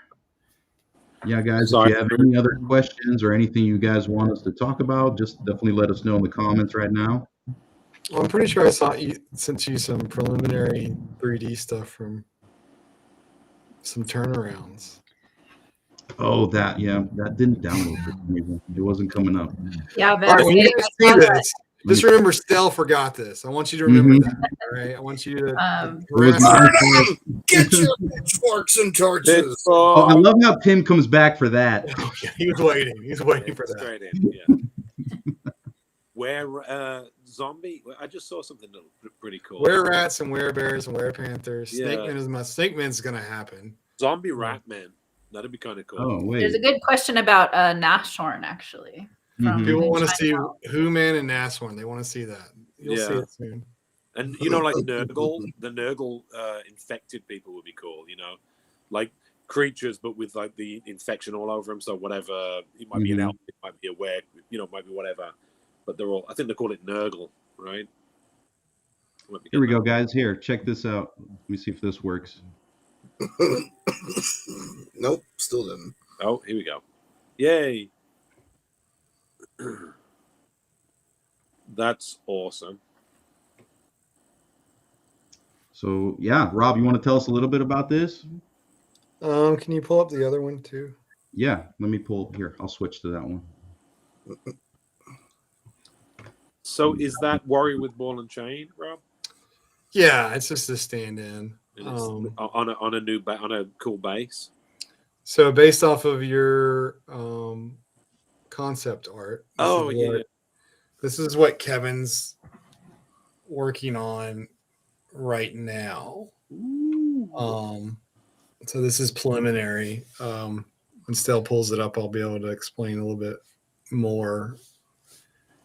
You start with, at least this is the way Kevin does, not everybody does it this way, but Kevin always goes like ultra detail. Right.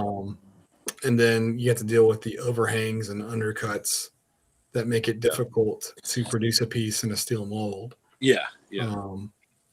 And so with these skulls and the eye sockets and everything looking in different directions, that makes it problematic. Yeah.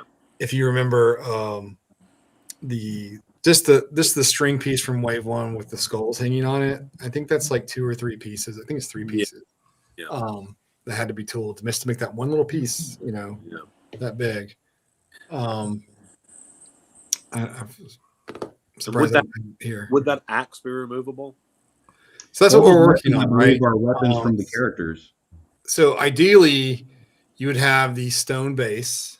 Yeah. And we're going to have it in a shape where you can put them together if you want to or not. Right. And then the idea is that you could put stuff on top of the base to make, the bases look different, but also have it going back to Lee's original idea of that massive skull pile where you could put weapons in it to hold extra weapons. Right. Yeah. So just, this goes back, we're just trying to keep a couple of different things. Like a pet peeve of mine is when everybody puts their brand name in a base. And, I hate that because you might want to use it for something else. And, well, you saw that design I did, Rob. I did that, but then you could put the two together. Yes. Yeah. Cover it. And I didn't even know that, so I'm glad I did that. No, it's fine. That's just my thing. Everyone's different. Some people love it. That's the whole thing. It's just my personal taste. Yeah. So that's something we're working on, and some bases for people. That's something I really wanted from the beginning. Would that be a separate kit, like separate pack? So I think that we're not through with it, designing it yet. Right. I think there's the potential just to put the cobblestone, for lack of a better term, just a flat piece, right, in with figures potentially in the future, but then having the extra pieces be something that comes in a character pack. Nice. And so that way, over time, there's all these different pieces that you can put on the base to give it a look that you would want. That's awesome. And it's super Frazetta-y as well. Frazetta-y, new adjective. Happy birthday, Frank Frazetta, as well, by the way. He's his heavenly birthday, right? Yesterday? Yes, you're right. Is Nashorn undead? No, he's not. There was a character, at least partially, that was going to be in Wave 2 that got moved out. Well, I don't want to spoil all that. It's a very unique story and situation. Between Nick's sculpt and Abraham's backstory on that character, it killed me to push it. But everybody loved Jaeger. I love Jaeger, but we had to push him out for Jaeger. Yeah. I love how Rob just got everybody to pitch a tent and then just yeah. Anybody that saw the comment, getting kicked in the testicles with clown shoes. He said, Johnny says his internet was acting up. Approximately when do you expect Wave 1 to be in?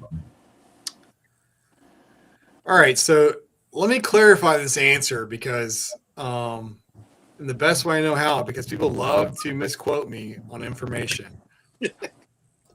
When we said, it's going to leave the factory at the end of January, everybody's like, well, it's supposed to be here by January. No, I said it was going to leave the factory at the end of January. That doesn't mean it's going to be on your doorstep at the end of factory. At the end of January. Those are two different concepts, okay? I'm hoping to have everyone's orders from the Kickstarter shipped before we are in Houston for Comic Palooza. So that's April. Shipped from overseas or shipped to them? I'm hoping it's shipped to them. Me too. But there's factors beyond my control. When you get back from Chinese New Year, suddenly everyone wants to ship their stuff. So you have to book the boat. And if we're going to do the fast shipping, we have to get the price quote, which might even be more extreme than it was prior to Chinese New Year. So those are unknowns for me. So it's been a fun trip getting to all these wonderful little hiccups along the way. But you learn. It's a learning opportunity, right? And that's how we get better. Well, I seeing hope on that, the obviously all of us are collectors and we have all experienced the ups and downs of the last 5 years or so with delays of various kinds and extreme patience. So Mhm. this situation is no different. It's disappointing, of course.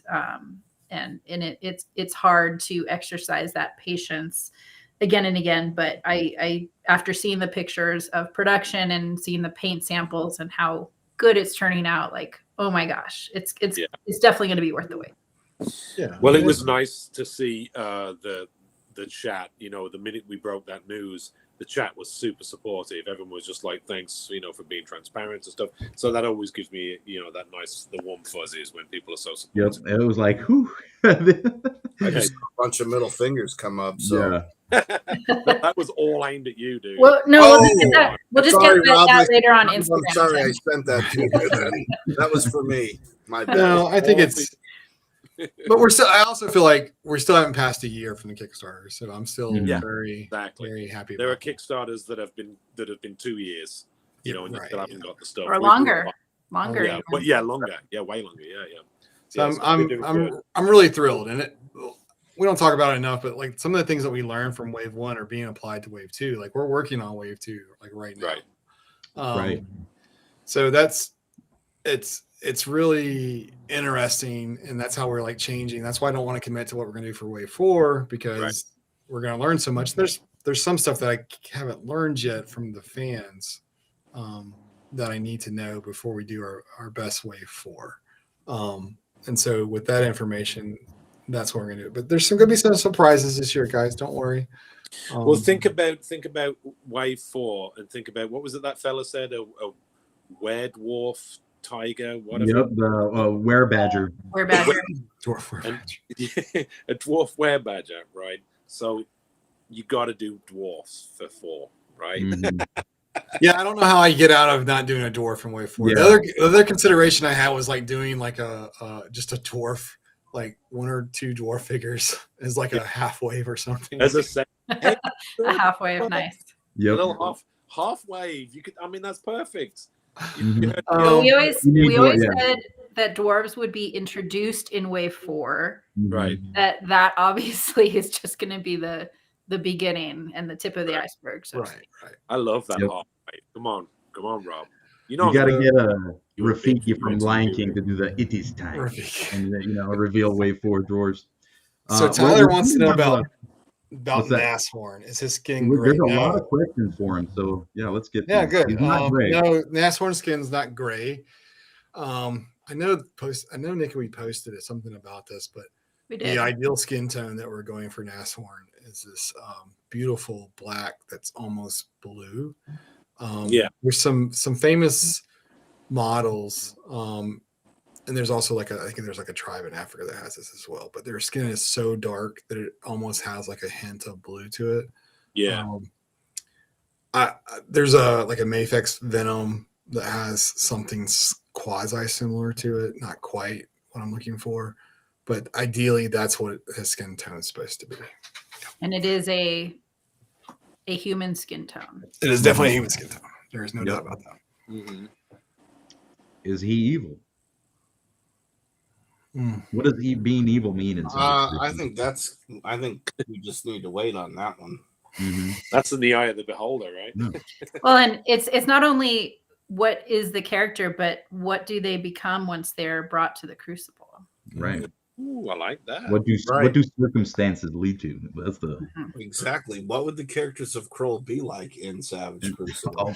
So I think if you read the first graphic novel, I think you start to understand that there's like a time lapse between the narrator and the story that he's telling. And so a lot of the stories that are coming out of the Crucible, and even the bios necessarily, are not all at the same time. Mm-hmm. And so I love complex characters because I'm complex. People like to call me a nice guy, but people also like to call me some other negative things as well. No one's ever said nice guy. But I like complex characters. I don't think anyone is truly 100% evil or 100% good. And then I think that just depends on where they're at in life and the hands they've been dealt, right? which was like what made Batman so great. Nolan Batman, talking about the understanding of stealing, and when you're stealing for food versus stealing when you're rich are two entirely different concepts, right? Exactly. Yeah. Exactly. Let's see. Now Storm Disinherited. Actually, I would want to know too if he's eventually going to get a head sculpt. I like it. Yeah. I like the way everyone just sort of nods. Mhm. Okay, that's awesome. Mhm. Yeah. I think. Yeah. Did I tell you guys that Prince, from Adventurous Minds, they're going to finish up that project? He said at the end of February. So, Mm. and that's all that really needs to be said because I like teasing the hell out of the guys. Mhm. You guys heard it here first. Hope you were paying attention. Mhm. Like there's so many things that I don't know. I know little bits here and there. You guys know things, so I'm learning different stuff here as well. I'm like, what, Rob? What? Say it again. It's like I don't know shit.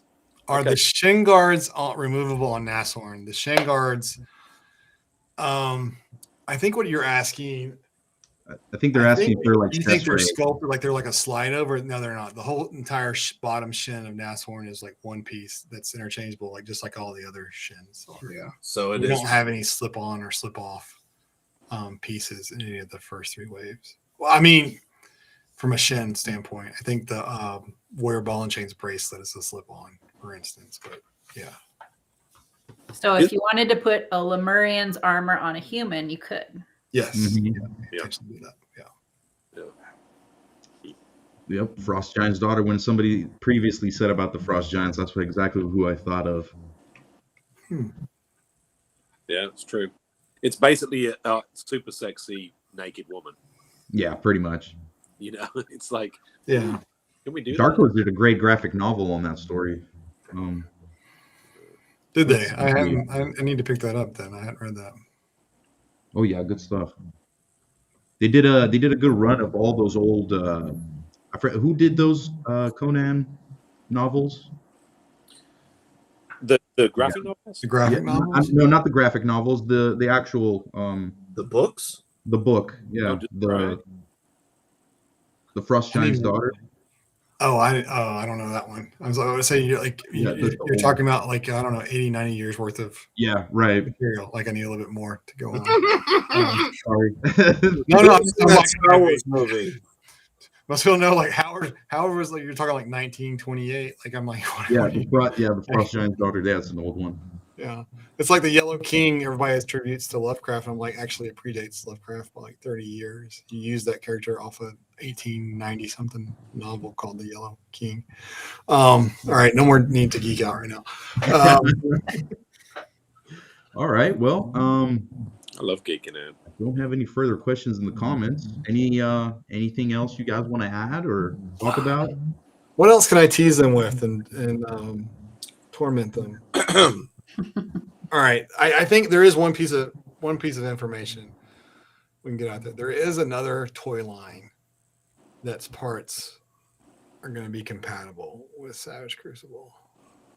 Oh, that's a good little team. Yep.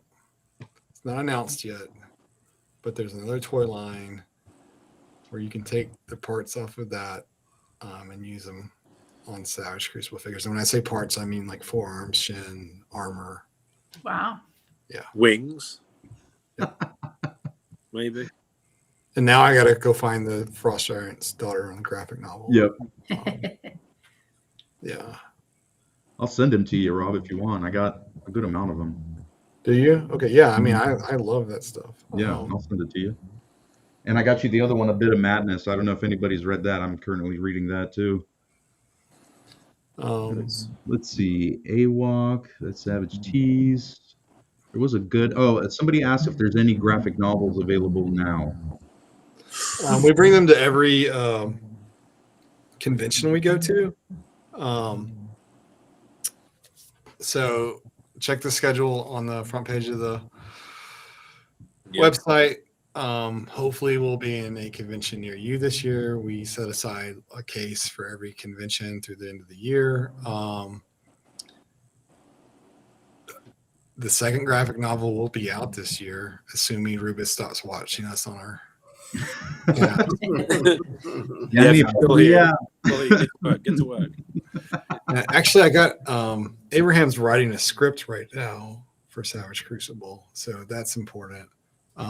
So I don't know when he'll finish.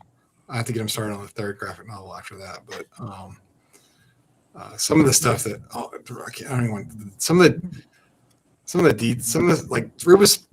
Thank you for paying attention to us. Like he incorporates stuff in his drawings that I don't even ask him to, and Abraham didn't ask him to, and it ties stuff together so well.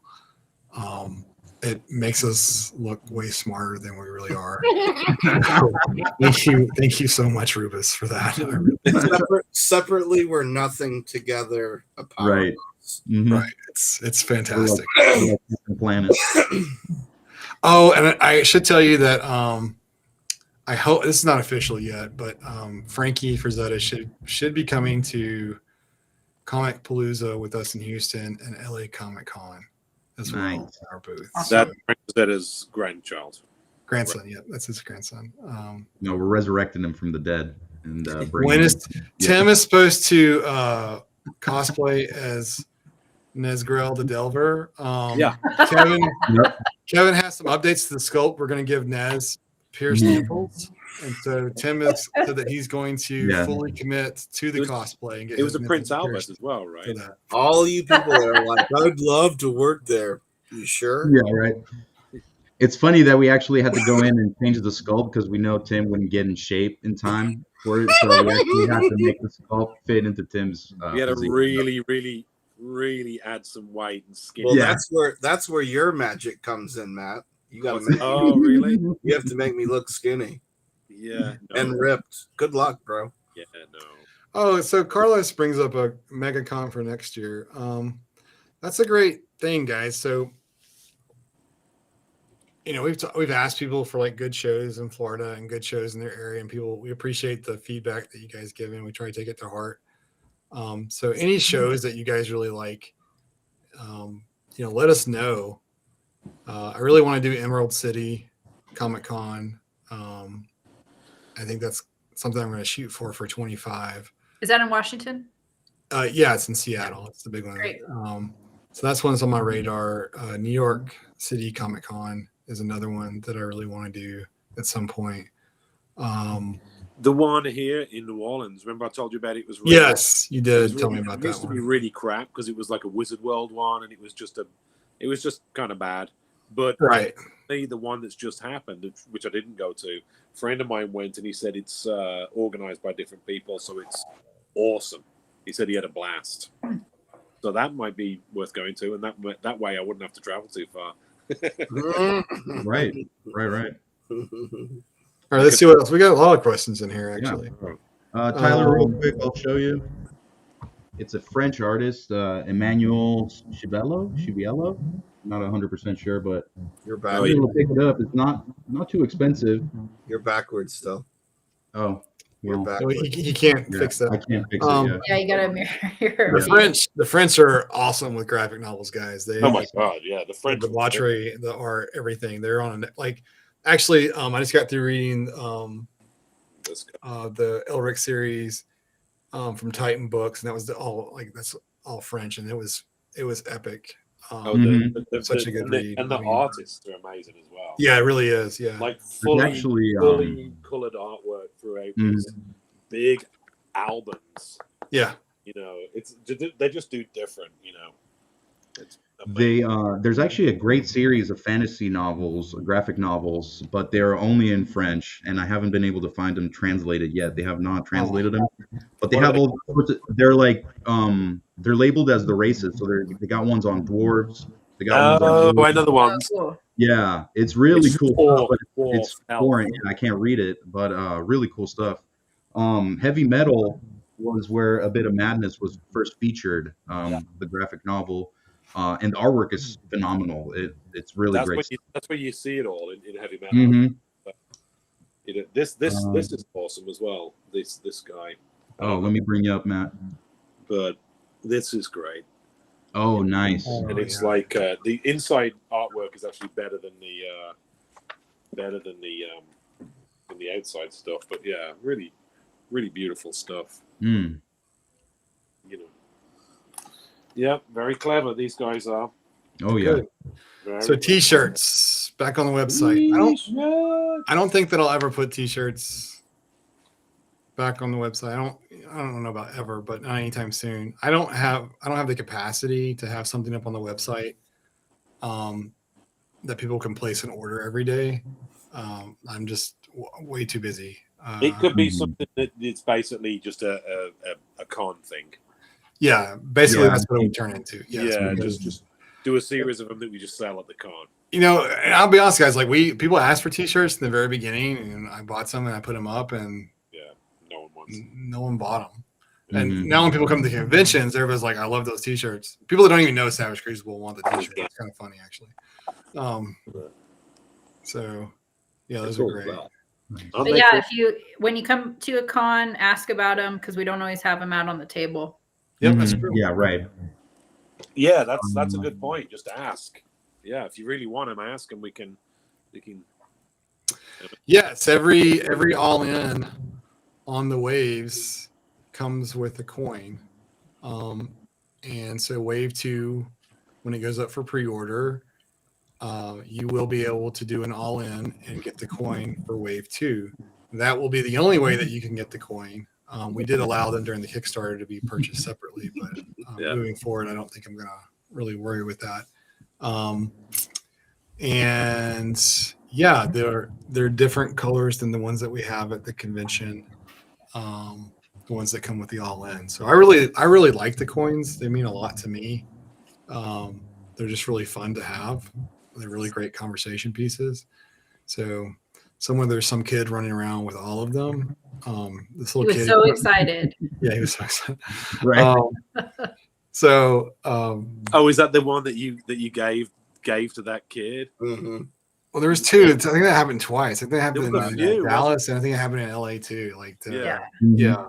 The kid at LA went all through that con, and he had like a set amount of money. Yeah. And he came back to the SC table, and that's what he decided he wanted to buy was the full set of coins. Yeah. Pretty cool. It really was. Well, there was that one girl that Tim and I was talking to, and she was just this little kid. How old is she? About 12, maybe? Yeah. And then she said, and she loved them, but she was like, I can't afford them. And she walked away, and we just called her back and just said, have one. She was so great. It was fun. It was, I remember negotiating with a kid at LA Comic Con. That was hilarious. Yeah. It was a good experience for him.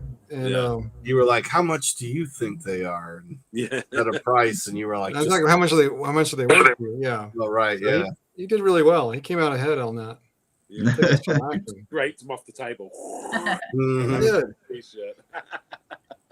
Dad Bod Barbarian. I'm down. I tell you, I think that'd be awesome with Dad Bod Barbarian. Yeah, I think so too. How come there are no bellies on? You know what I mean? Right. That Mayfect, the Mike Spirit Customs, I think it was the Strongman torso. Yeah. It was called. That was like I love that torso. Yeah. And you can do different versions of it too, right? You can do like the whole like bulging stomach, but it still has like he's still muscular in other areas, things like that. You can just change out just the ab piece and do it. Or you could do like a less ripped version of the torso. But yeah, I mean I want to do different body styles. Even with the females, I want to do different body styles. Yeah. With my latest Barbarian Santa, from Naughty or Nice. Yep. Right. For me, I've been sitting at my desk fiddling around with him, and he's big and fat. He looks great. That's a very fun figure. It really is. Yeah, I've been thinking about customizing it. I just can't bring myself to mess with him. I might have to buy a second one, and But yeah, that is a cool figure. Be cool to do a big old chunky dude. I still say when you remove the hat, it looks like Rubus. It does. That was fucking hilarious. I accuse Rubus of actually doing the concept art. I was like, because he does it all the time. He tries to put his own head sculpt in the concept art, hoping someone will sculpt it. So what was the question you just put up? Was it there's gonna be other sea creatures? Let's see. Will there be any other type of sea creatures like yes. Triton? There'll be other sea Marvel creatures. comics, right? From Little Mermaid. Did not pick up the Little Mermaid. Byron's would be cool. See, Hanley thinks that Seattle is not a great place to do a con. Okay. There have been a lot of. I've heard of the Big Lit convention. I have. I think this might have gotten someone confused. If you want to re-specify, I think we're talking about the parts being compatible. Oh. Yeah, you just have to wait, guys. I can't. Teases or teases. Yeah. Yep. You got to tease a little bit. Come on, we can't just be giving out all the. Yeah, you need to learn French, Stel. Yeah, I do need to learn French. I guess English and Greek is not enough. That's the only French that I know is "I surrender." I don't know anything else. Oh. That's so mean. Look at Matt laughing. Matt Lee's like, yes. No. I like the French. I don't know. No. It's the Welsh that I hate. No, I like the Welsh too. Let's see. Where's the licks? Liches, yeah. Yeah. That'd be really cool. Yeah. I would like to agree. A cool picture of a kind of a lich. Ooh, here's a good question, Rob. If there's one dream license, Tim, this is not for you. If there's one dream license you like to incorporate in the Savage Crucible world, what would that license be? Maybe he already got it. It's true, yeah. Oh, that's true. Frazetta was a big thing for me, and then the second one that we acquired is, I'm really, really happy about. Yeah, I was super. When you said, I was super pumped. Everyone's pumped about it. Actually, everybody, and Really not even the entire team knows yet because it's that. Yeah. Gosh. But up before some Monday. Awesome. Oh, it's yeah, it's that the second one's really awesome. There's a couple others outside of those that I would really like, just to be fun. I really would love to do a Beastmaster. That would be awesome. I would love to do figures based on the Conan movies. Yeah. I've never gotten a. I was not happy with Super 7's versions. Yeah. I understood what they were trying to do with using the old school He-Man book, but I just didn't do it for me. Yeah, I like Thundar. I like the Herculoids. Yeah. Let's see. Black Star. Yeah, any of that stuff would be amazing. Dark Waters would be fun to do. What was that? Supernaturals? Weren't those like the? Yes, I love. Well, the Supernaturals, and then there's another hologram line, right? The Visionaries is another. Oh yeah, Centurion. Yeah. Yes, I loved that as a kid. Mass nostalgia. What was the pirate one? There was a pirate fantasy. Dark Waters. Dark Waters. Yeah, Dark Waters. Yeah. My thing, because I'm the old fart of the group, would be David Gemmell books. Mm-hmm. Yeah. Single person in the thread who knows who David Gemmell is, but shout out if you're there. That would be amazing. Yeah, Legends would be incredible. Yeah. Hanna-Barbera. Yeah. No, I love a lot of Hanna-Barbera stuff. I'd love to do the Herculoids in a more realistic tone. I think that would just be awesome. I still don't have. I should probably go to eBay right now and try to track down that. They did that Herculoid set from like San Diego Comic-Con. Oh yeah, years ago. Right. It's really hard to do that. They each come with like letters too. They spell out Herculoids. Yeah, like it was really cool. Yeah, those were really cool figures. I got the Thundar ones. They were great. Well, I really want that. I don't know why I don't have that. I need to write that down actually. Or should I wait and let someone get that for me for Christmas since I'm such a pain in the ass? Yeah, right. Yeah. Oh, I thought you would say, or should I wait and just make them? Yeah. Right. Yeah, that one. Well, there's. Will there be any form of Conan since the Mezco one is shorter? That is my only complaint about the Mezco. Yeah, mine too. Is that compared to most stuff on my shelf, it just doesn't work as well. Right. But this freaking beautiful. They killed it. They really did kill it. Moonshine. I wouldn't mind some Land of the Lost, although I am a big fan of Sid and Marty Krofft. So I have officially freaked out the girls because I showed them an episode of HR Puffin Stuff, and they left the fucking room. So I guess I'm on my own on that one, and the Boogaloos. But yeah, Land of the Lost. That's hilarious. Sorry, I just saw his comment come up and it made me giggle. That's a good question, guys. I would have to go with the Cult of the Abyss so far. Okay. Tim? I really like the Kroll faction. It's probably my favorite. I complain about him saying Kroll, but really what I was doing, I was covering my mouth going, please don't say anything that we haven't talked about. Please don't say anything. Yeah, right? Yeah. Yeah. No, I have lists that say do not mention. Yeah. They're off screen, but I can read them. It's like I mean, I think it's pretty obvious that the Lemurians are my favorite. He's a lizard boy. I've been waiting far too long to have lizard men. Okay. I am beyond ecstatic. So Yeah. Yeah. So yeah. Matt? Especially that one. Probably it's got to be between dwarfs and barbarians. It's dwarfs. It's just dwarfs. It's just dwarfs all the way. Yeah, I love me some dwarfs, and I think it's just because they're little, tiny, stocky barbarians. Oh, I thought it was because they were greedy cunts like you, but right on. That too. And arrogant. Nice, thanks, man. I'd like to point out that the C word is different in when you come from Ireland. That's just for anybody. Right, yeah. Yeah. Just great job, Tim. Great job. Yeah. So just dropping a C. For me, I really love like it was nothing. I really love the Aryans, the Lycans, the werewolf concept arts that I've seen so far. I've seen that come up before, John Carter, all that stuff. So that's what I'm really looking forward to. I think, man, are we just limiting it to the first 3 ways? Is that what we're doing? Oh well, if it's just fantasy, just like without letting on that what we've got going on. Well, it's not fair because there's some stuff that's sculpted that I don't know that everybody's seen. So right. So like the whole construct / Warforged stuff.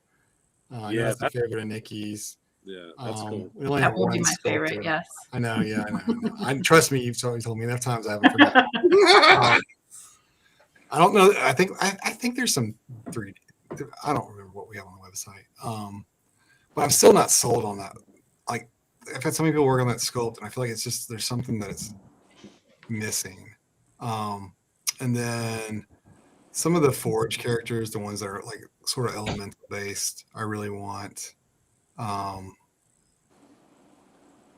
right now it's the Therians. It's like Jaeger. I don't know. The Harbinger is a really hard character to just. I feel like that one's so unique to me, and it's so iconic. But so is Jaeger.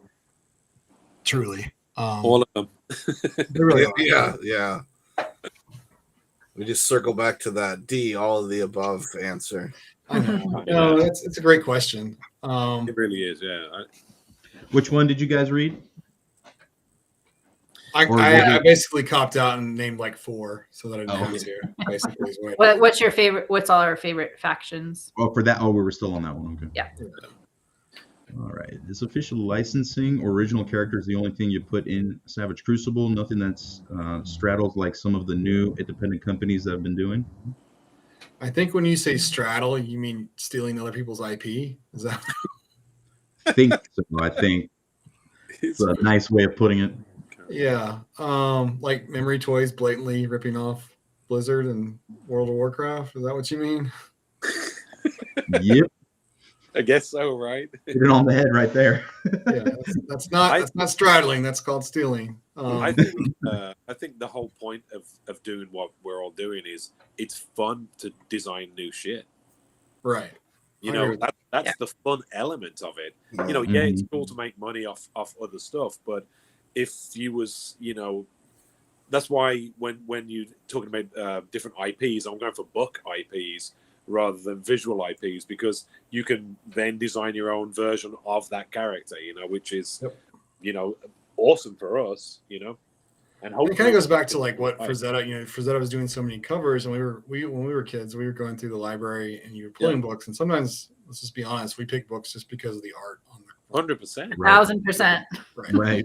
And it was great. And sometimes the cover art had nothing to do with what was in the book, and sometimes it was a great representation. Whatever, went both ways. And I think reinforcing Matt's thing, there are a lot of great fantasy series out there that don't have anything in action figure form. With just some really unique and original for their time properties. And so I do like to try to create original characters. I definitely like to create homages or reinforcements in terms of like types of characters that we've seen multiple times over, and then kind of turning them.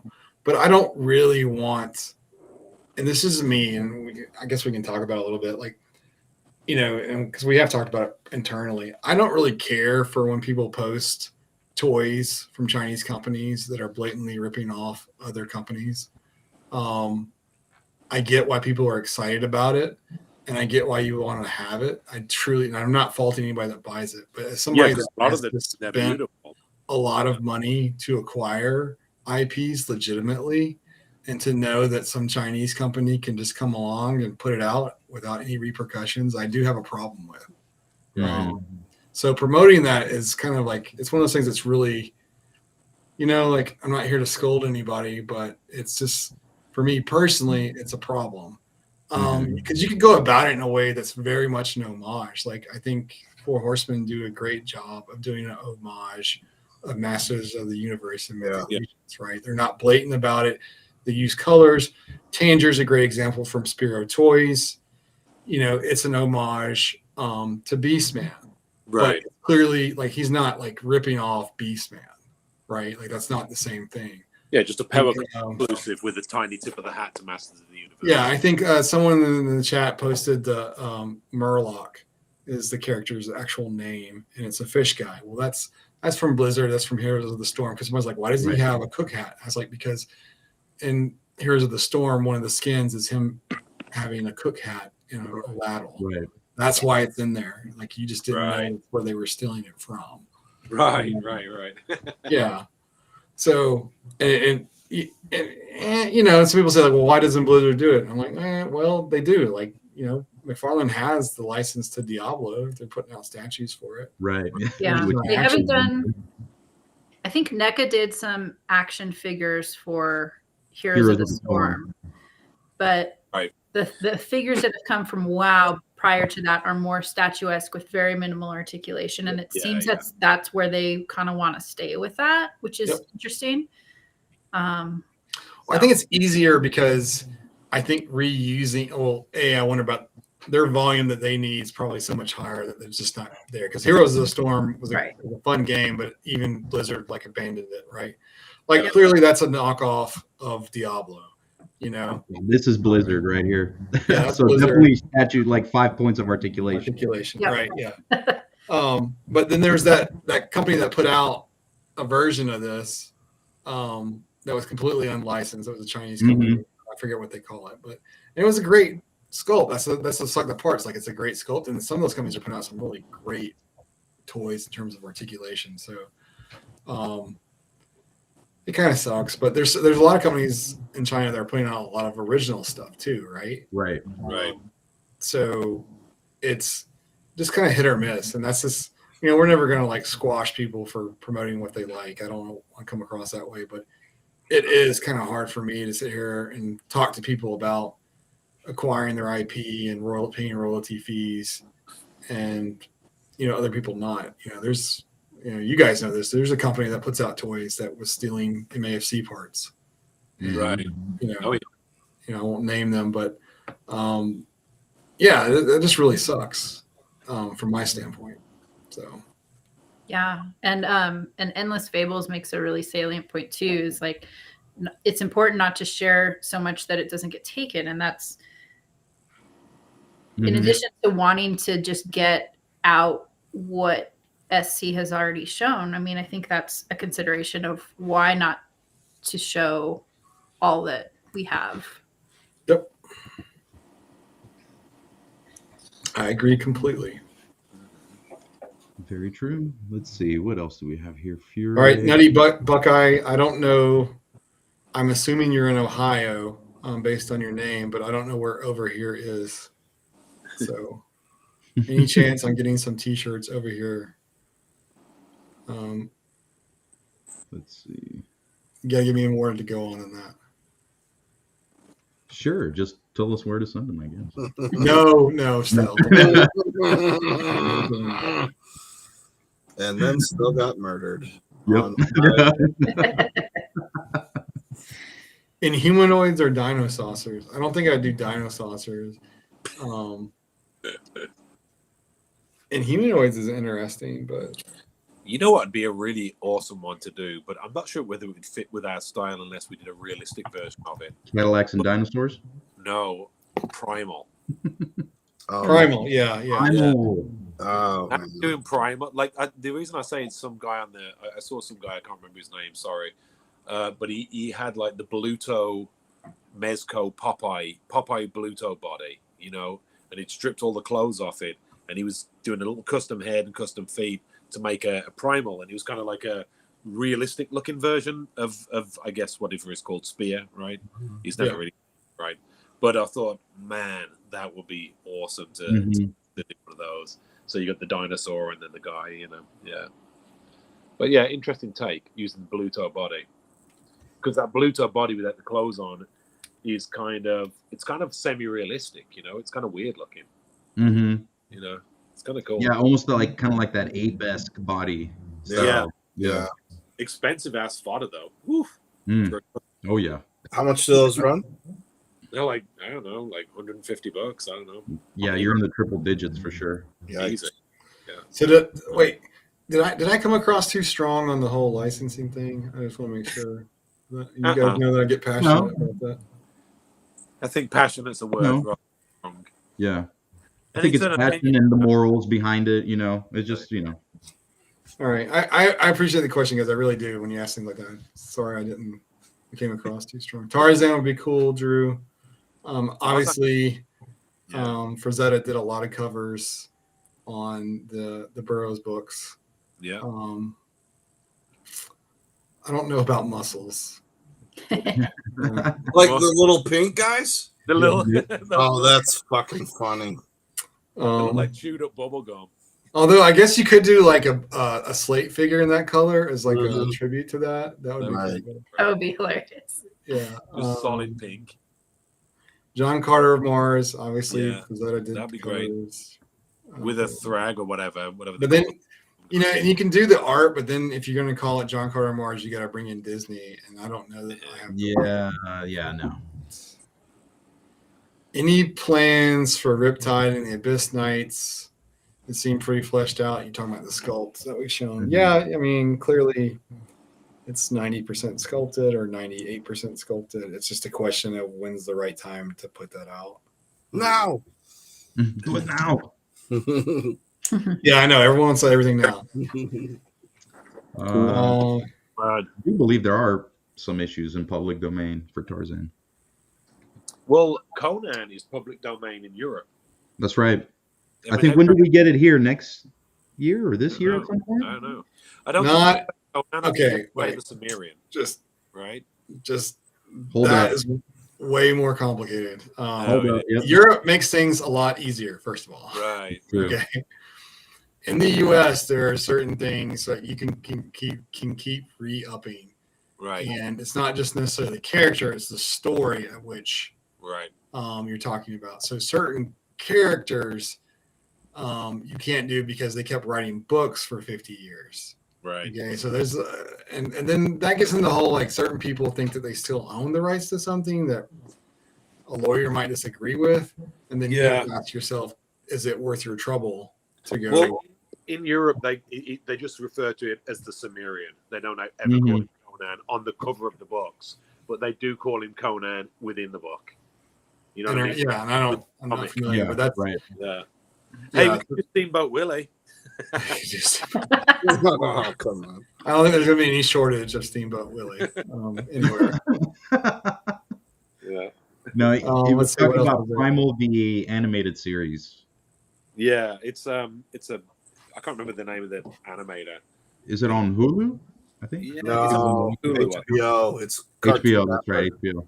It's basically a caveman and his pet dinosaur is what it Mm-hmm. is. Yeah, it's just called Primal. It's amazing. It really is good. So Zig's saying I meant more like your version of Diablo, not an outright copy. Gotcha. Okay. Yeah, I guess I did rant too hard. Shit. Sorry. Yeah, no, I definitely there's certain like Goatman. I love the Goatman Diablo. Like what that's something. I mean, that's not the only place that Goatmen show up, but to me, like that's where my fond memory comes because I played since D1. And that's not tracking. There's actually D4 out now. But I'm gonna do some cool Goatman designs for you. yeah. So yeah, I we're definitely inspired by a lot of types of characters. You know, it's ironic because like a lot of the we talk about this, a lot of the fantasy art or fantasy novels and stuff from 50s and 60s actually inspired a whole host of characters that are really popular today that the originals don't actually. Well, you know, that goes back to John Carter of Mars, right? The movie came out, everybody's like, oh, it's sort of like there's all these scenes ripped off from Star Wars, and I'm like, no, you got that backwards. Star Wars, exactly. Lucas ripped off Yeah, and He-Man. John Carter, not the other way around. Yeah. So that's a really great point. What's the next question? We did talk about giants being a possibility. Yes, they're a possibility. Well, and once again, that's a bigger figure, but I feel like the thing about mounts is like they're wide and tall.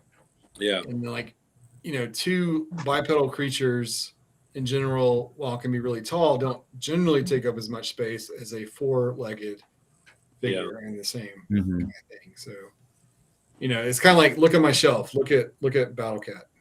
Yep. Yeah. Look at Galactus in the Sentinel. Right. Like you could literally put 3-4 figures in the same space at Battle Cat. Plus, when you have a four-legged creature, you don't necessarily just want to view it from straight on. You kind of want to turn it three-quarters or even to the side. So yeah, and that's exactly what I'm doing. And the Mondo sculpts are fantastic because you actually get to bend them a little bit around like a natural cat, so it looks great on the shelf. That Orko looks pretty good. First one. Oh yeah, that Orko. Yeah, that Orko. Yeah, well, I ordered it. I'm waiting on the Beastman too. Yeah.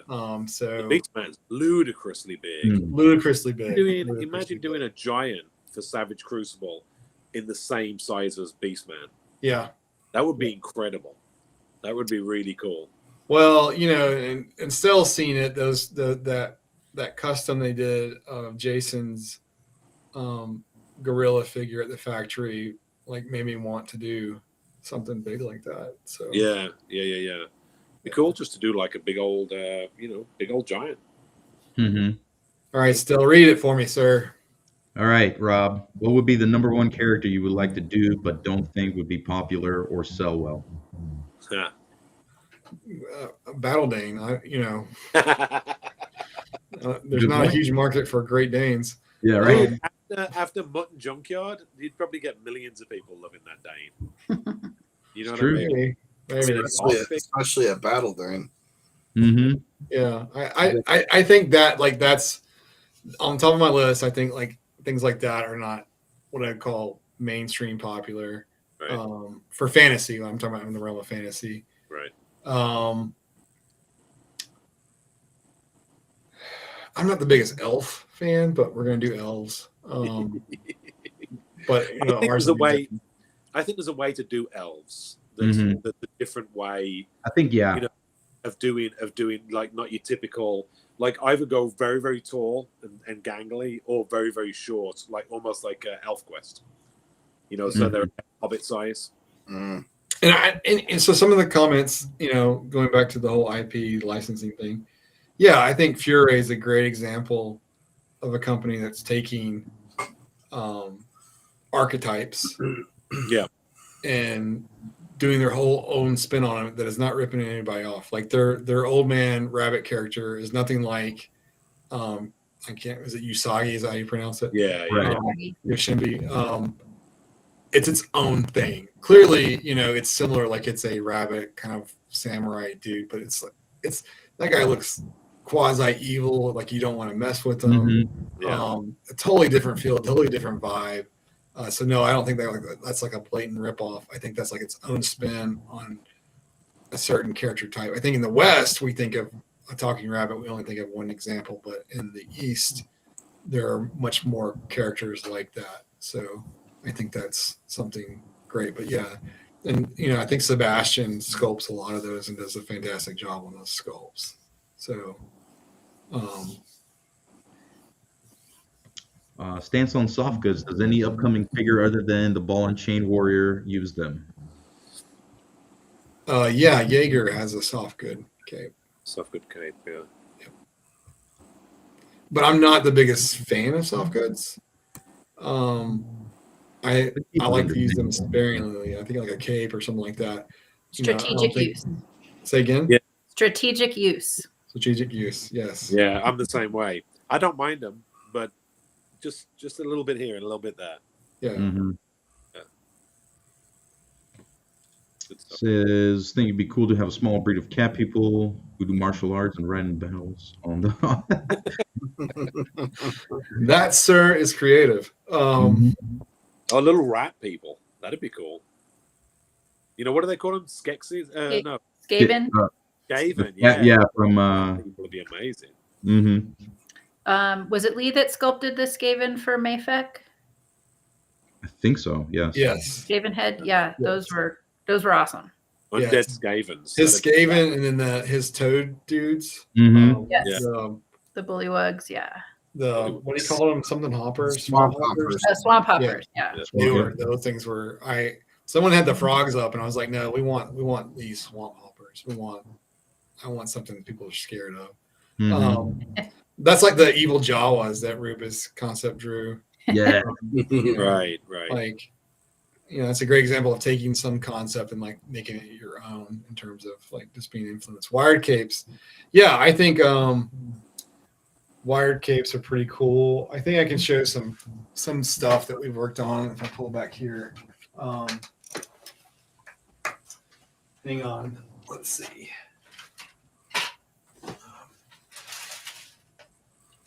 So we're not in full mode yet on the soft goods. We do have a place that we're going to procure them from overseas. I do know that. And so like, actually,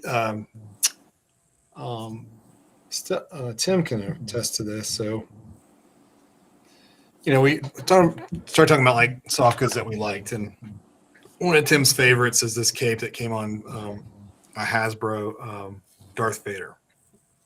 And what he really liked is that the corner, I gotta remember to hold stuff up so people can see it. The corners are kind of weighted, so it just drapes really well. Mm-hmm. And it has this nice little chain in there or whatever. And so I sent this over, and actually I didn't send this one over. I sent the original over, and this is what they sent back, which is a literal carbon copy. And so to prove to me that it wasn't a carbon copy, they made it brown. Wow. And so I was like, wow, okay. And then and here's some examples. This is what the Straub's Family Crafts were doing for me as prototypes and things like that. And so Alex has thought of some ideas to distress the capes. And then there's this friend that of Alex and Dave's that does some soft goods at a fact. He actually owns the factory. And so there's some concepts that we're looking at for soft goods. So like this one figure up here, I'll try to get in really close, but you can kind of see, if it'll catch it, some of the stuff that they can do. And so you see how it's like kind of distressed. That's cool. Yeah. And so this is a tiny figure, by the way. Right. So some stuff like that is what we're looking at. So yeah, wire capes are certainly possible. So, and I still regret then not having one after Rubus drew one on. Who? Rubus drew some art that has Nin with the cape. Mm-hmm. With the cape, yeah. I was like, damn, he needs a cape. Like he really Hey, maybe a gear pack. Maybe a gear pack in the future. It could be, yeah. Well, you know, it could be like a younger 2-pack. There could also be a younger version of Nin or a different version of Nin. Hey, yeah. So Royal dude. Is that the one that would come in a 2-pack with the witch lover? Which no one said they were lovers. Well, you know. That would be cool if, you know, like you do like a husk, like decrepit kind of, you know. A witch would be really cool. Much of, well, I guess people have read the lore because it's been posted, but Yeah, that is and Komos was posted in the group. So all right, so let's just put it to the group. All right, guys, you have to respond because this is what we're one of the things that we do. We covered all the important parts so people can drop off, you know, if they want. They already did. yeah, right. There's only 2 So in the chat, if you want us to keep going answering questions, you need to say yes, and then if we get to like I don't know 10 yeses, we'll keep going, and if we don't get 10 yeses, then we'll just call it a night. I told you, look, not a 1 came through. We're good. That's a wrap. We're like, we're done. We're live, and we're the only people. Oh wait, they're pouring in. You bastards! They got us, I think. Oh, look at that. There's lots of yeses. Oh, you guys are sweet. You guys are nice. That's awesome. Oh wow, they blew it out. Yeah. All right, well that's a wrap. Bye. We were. You guys can sit in the chat. We're gonna call it a night. All right, let's go back to the questions. Okay, wire capes. All right. Any chance for baby teenage Lemurians or Piranhanoids similar to Dragon Ball Z with Cell Jr.? I hope not. You mean like smaller in stature? I think like a smaller version, right? I wouldn't say like we would do a teenager, but we would definitely the scale is something that's very important to me. So that's like the shorter scorpion figures are sort of in between size, the halflings that we want to do, some goblin-esque characters, those little demon imps. Those are like all multiple sizes leading up to like a dwarf size. And then, there's some internal talk about how much do we want to vary the heights of humans and other characters? So,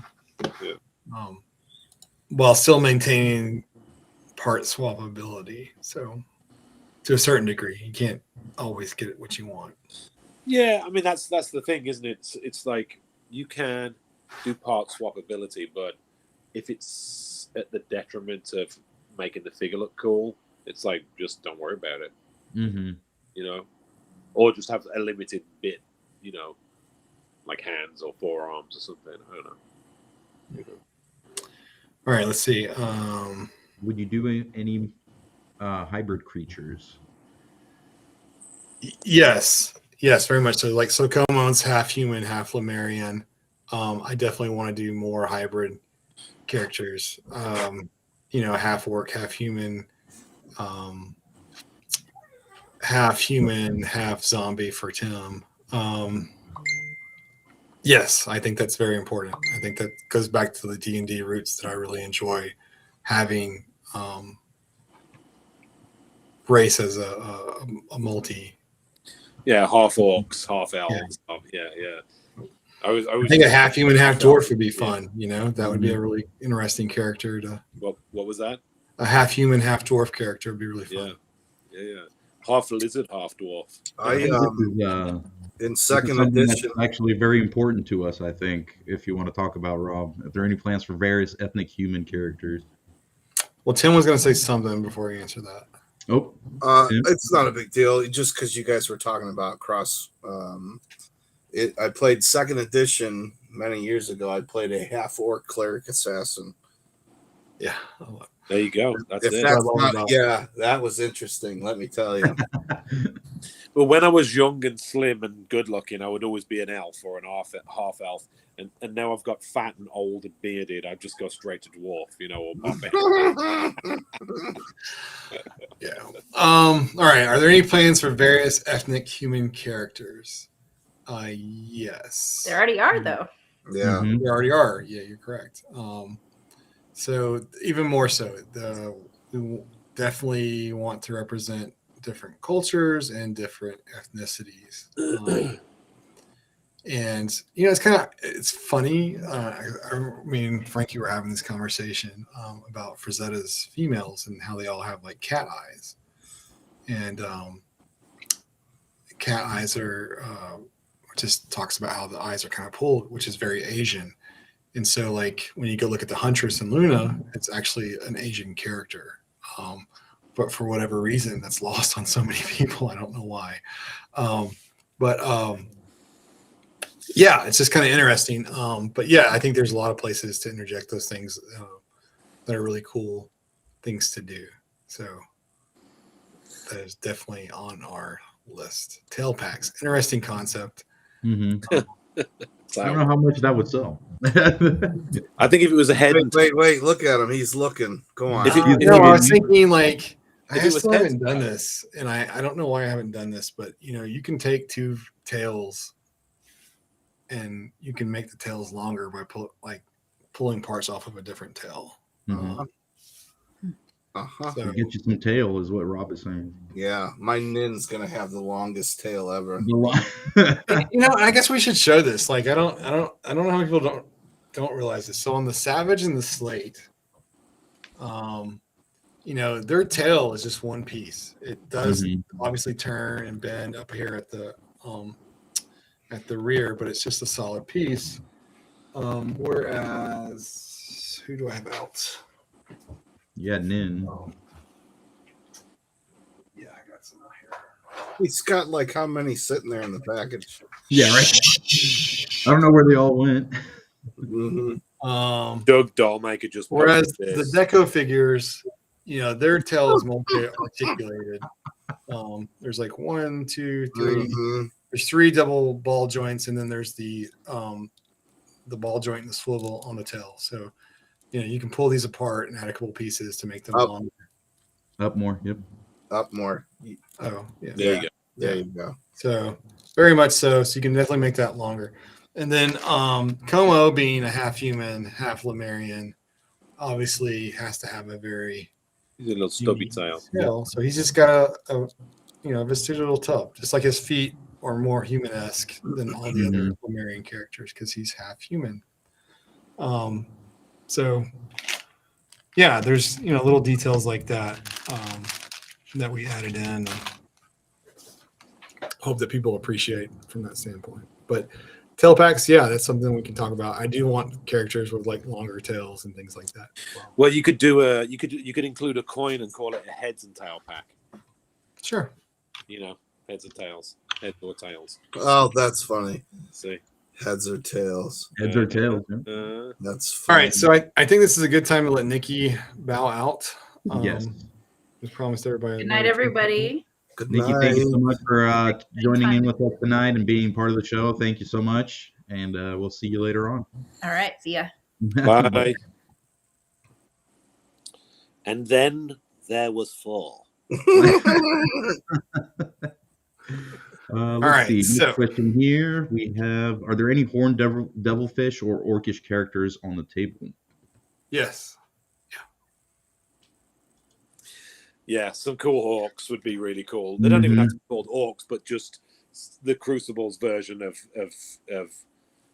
flesh eaters or that kind of thing would be amazing. I don't know, man. I don't really like orcs, man. Tim, you shut your pie hole. Yeah, right. I'm serious. I just don't get it. You've got a neck job coming. You like the lame orcs. That's why. You like those old school. You're not a Warcraft fan to love orcs like we do. That's fair. No, I'm with Tim in a way. Actually, I like the old school orcs as well. I like the kind of old front of the D&D books. Where they're kind of like weird, tall, gangly, creepy looking buggers. But still, big orcs do look cool as well. I'll take all and everything. All right, let's see here. Thoughts about cyborg characters? Is that what the question was? Yep, it's thoughts about cyborg characters. Yep. Yeah, actually. Maybe on the other side of the world. Maybe more steampunk than futuristic Mhm. kind of thing. I think that's the way to do it. Yeah. Yeah, like clockwork. Yeah, Mhm. it's definitely Like gears and gadgets kind of thing. More, yeah. yeah. Dave and Alex showed me some concept art for a character they're designing for whatever. Anyway, I want it so bad. I want it so bad. Wait, well, now I need to see pictures of the concept art you're talking about. Oh my God. I was like, can I have this, please? Send it to us privately so I can have a look. Yes. I can't show it to anybody. You won't.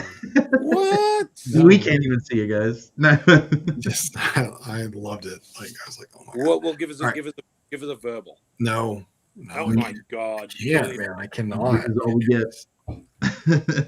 All right. Well, in the future, you've got to show us. My balls are blue.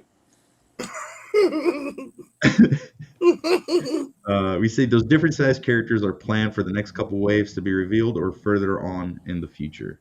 Different sizes. I'd rather get some out sooner than later. To what extent is that goes back to like the wave 4 kind of makeup, and we're also kind of looking at changing things up a little bit on how we offer the waves, like making them smaller, doing things a little bit more frequently. Somebody actually asked that a while ago. If we were going to stick to themed or do for waves. Oh yeah, no. After wave 3, that's not going to be like a Lemurian wave or a human wave, or no. The waves will definitely be more character-based. Yeah, very much so. We need variety. Ziggy asked that. Yeah, Zig.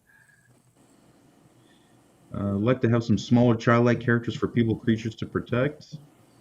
It's a cool idea. That goes back to the whole villagers concept. Like, no one puts out the villagers. I'm telling would that be halflings? I mean, is that the same thing or no? I mean, I suppose you could mix and match with the bodies. Yeah. The bodies could have versatility in that aspect. Yeah. I would absolutely love some villagers and like town folk and big-breasted barmaids. A blacksmith. Well, yeah, I mean, think about it, because then you could create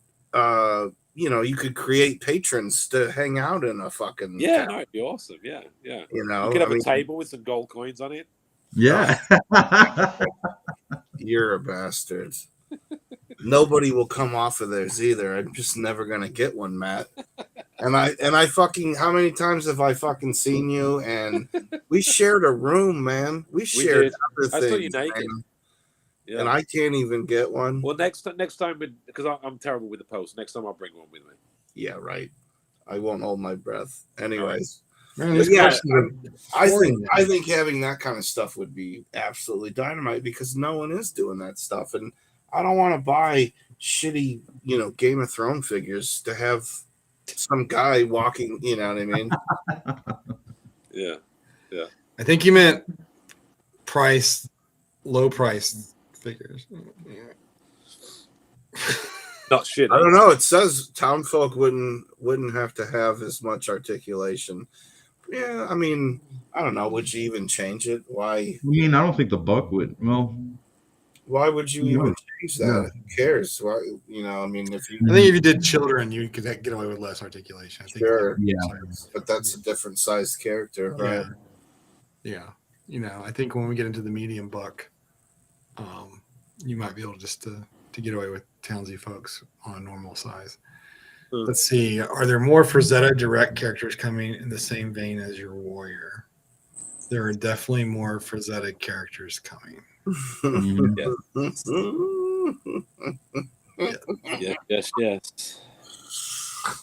Oh shit! All right. Well, ways continue to be themed. We covered that. Next graphic novel. Hey, for the next graphic novel, we need to put posters in the back. Hint. Ooh. Turn it into Tim. You just want to cost me more money. Pin-ups in the back. Hint. Every time we have a internal call with Tim, it's always the price goes up. The price goes up. Well, Um, this would just be me sticking some posts in, so the price wouldn't go up. It'd just be like just my artwork. yeah. What's the chance of Elric popping into this universe? Elric. I guess there's That'd a be chance. cool. Yeah. Who doesn't love Elric? Yeah. I don't know. There's ever been an action figure of Elric. Nah, there definitely hasn't. No. The No. closest that's come is that elf that was based on him, whatever it's called. You know, the little D&D elf. Oh, you mean Drizzt? Oh, Grizz, yeah. Right, that's kind of based on him, right? Am I getting that right? I mean, Mm, you know, Elric was No. in the original D&D, and they took him out, and then Yeah, So could you say Drizzt is inspired? I would say so. Elf-looking guy. Sure. But an Elric would be amazing. It would be amazing. I think so. I think there was something in the '90s, maybe that some guy put out in Japan that was a big fan. Oh, really? But it wasn't like an action figure. I think it was a model. I think it was a No, model. yeah. It was very Eastern kind of influence in terms of Yeah. But yeah, no, I think an Elric figure would be pretty badass. Yeah, absolutely. I think that's a whole universe that has so much potential. So it's still a crime that that it hasn't made it into either an animation or Oh a yeah. movie. Yeah. That is a vast universe. Yeah. Yeah, it really is. I mean, that was the guy that was doing the multiverse before anyone knew what a multiverse was. Right. Exactly. Yeah. The slide. Let's see. We got another question here. When do you plan to flesh out Wave 4, and currently what's the make for it? More focus on diversity or themed characters like Wave 1, 2, 3?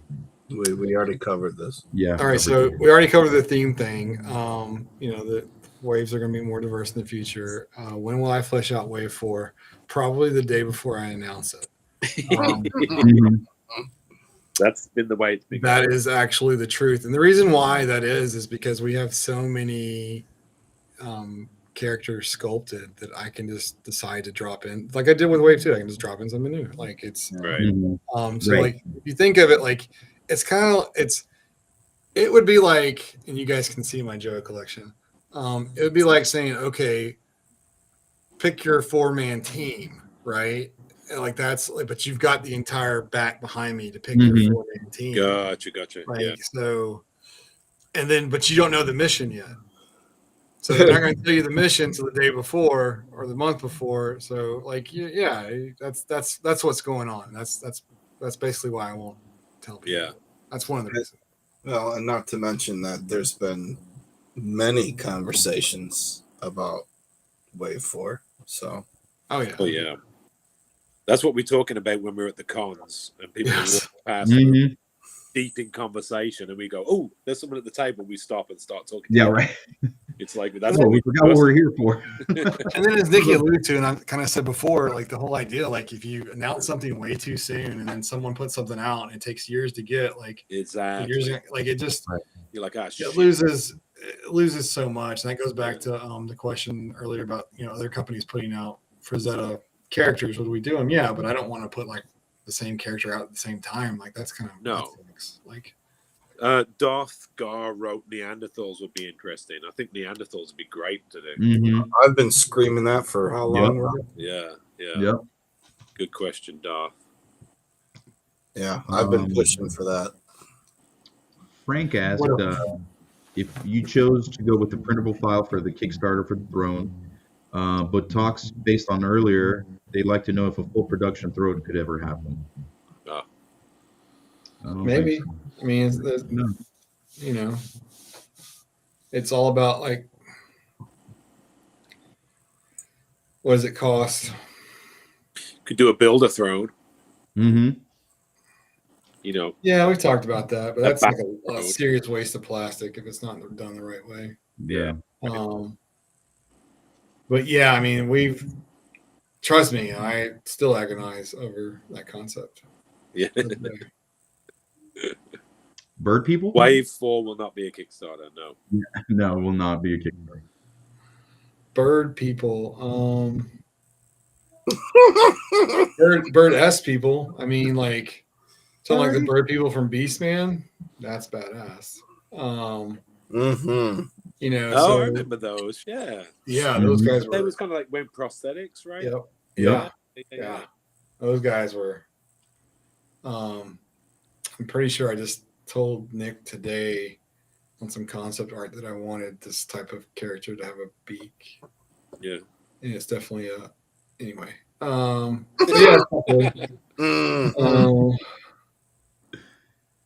What's next, Stell? Come on. Let's see.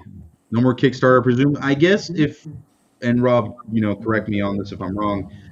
There probably will never be another Kickstarter, but would you ever do like a crowdfund for anything, like if it need be, or do you think just a pre-order is something that's working?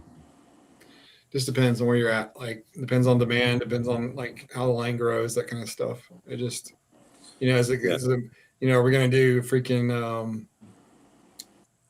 the Eternia playset or something. I mean, I don't want to say never. Right? The Eternia playset. Imagine that. I know, right? What's our version of that? But no. I mean, Castle Crucible. I hope not. I hope things go really well. I hope people get the figures in, they love them, and then every wave, more and more people jump onto the line, and I hope that's the way it goes. But I mean, even the Four Horsemen did a second Kickstarter for Mythic Legions, so I don't think that we're going to need that. But Wave 4 definitely won't be a Kickstarter, and I can't.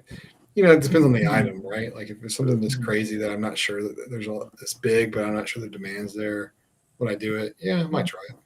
I don't know. Travis asks, is anyone ask if there's going to be tigers, wolves, dogs, reptiles, snakes? Yes, there will be something like that, animal-esque characters. Rick's Nerd Life. How about the scale? How about the scale to the figures of the decoder coins?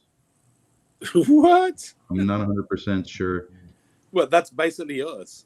Yep. I was going to say, that's pretty big. That's one if to that's one. what he meant. So you want to see the decoder coin next to one of the figures? Is that what? Maybe the one that comes in the character pack? Was he talking about? Because I'm pretty sure there's a decoder in one of the character packs. There is. Yeah. So I don't know. Wait, what? There's a little tiny decoder? Yeah. You are lying. Show me. No. It's in there. Have you got it right there? It's in It's with the paranoids. Yeah, it's in wave 3. That's awesome. I didn't even know that. Look, finding out new stuff. It's got the book. We got the book in there and the decoder in there. I didn't know about the decoder. I knew about the book. That's right. That's awesome. I think a lot of people actually missed the decoder, Matt. I don't think they realize it's in there. Yeah, you kind of have to be really paying attention because. Well, you know me. I never pay attention to anything. What about insectoids? You mean insect/hybrid people? Yeah, that's what those little scorpion guys are, right? Yeah, that'd be cool. And of course, you can do those on any size, right? Just depending on arachnoids, insectoids. You consider a Crucible Dio, that island. That's what I'm saying. If it's it would be funny. When you guys were talking about playset, I actually thought of it would be like a crater underwater, and then it would just have the Harbinger's throne in there, and then on the walls you could have like connector holes, and it would hold your paranoids, so like they would be swimming inside the playset. Cool. That'd be amazing. I mean, yeah, crazy. That's why I get so lost in. I'm just as excited about these as all the rest of you guys.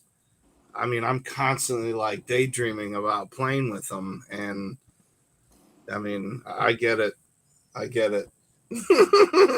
We're all ready, but we got to do this right because we've worked hard on this.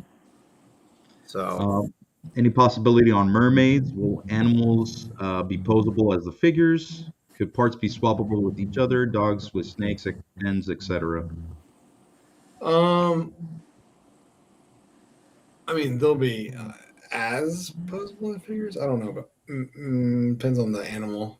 I mean, if you look at the concept art for some of the dog stuff, the whole idea is to be able to take the head off and put a 2 or 3 headed head on it, and then change out the tail and use a bone snake tail on it and stuff like that. So some to a certain degree. Any magic effects or effects in general for the line? Yeah, it's certainly on our radar. That'd be cool. Yeah, especially for the weapons. Yeah. And oh no, we got a couple more here. What's up, Alberto? Do we? Man, we're going on 3 hours. You guys. Yeah, I think we're. They get 8 minutes. I told them we stop at 10. There we go. Yeah. Chimera and Sphinx, that would be pretty cool to get something like that. It would be. That'd be a cool, bigger thing to do.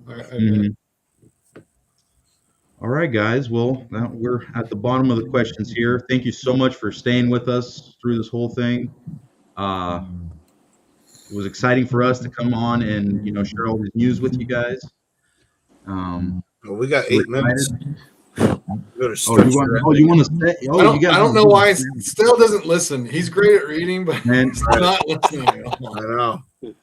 I thought you said you want to go. Oh, it's a 3 hour mark. 10, and I'm like, why? It's gotta almost hit the 11 3 over hour. here. Why is he talking about 10? Forgot we're a totally different time zone. I'm like, it's 11 o'clock over here.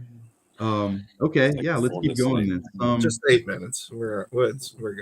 Let's see. All right, you turkeys, spit them out. You got 8 minutes. I love cryptids. Bam. I love Look at cryptids. that. Love cryptids. Well, wait, what's a cryptid?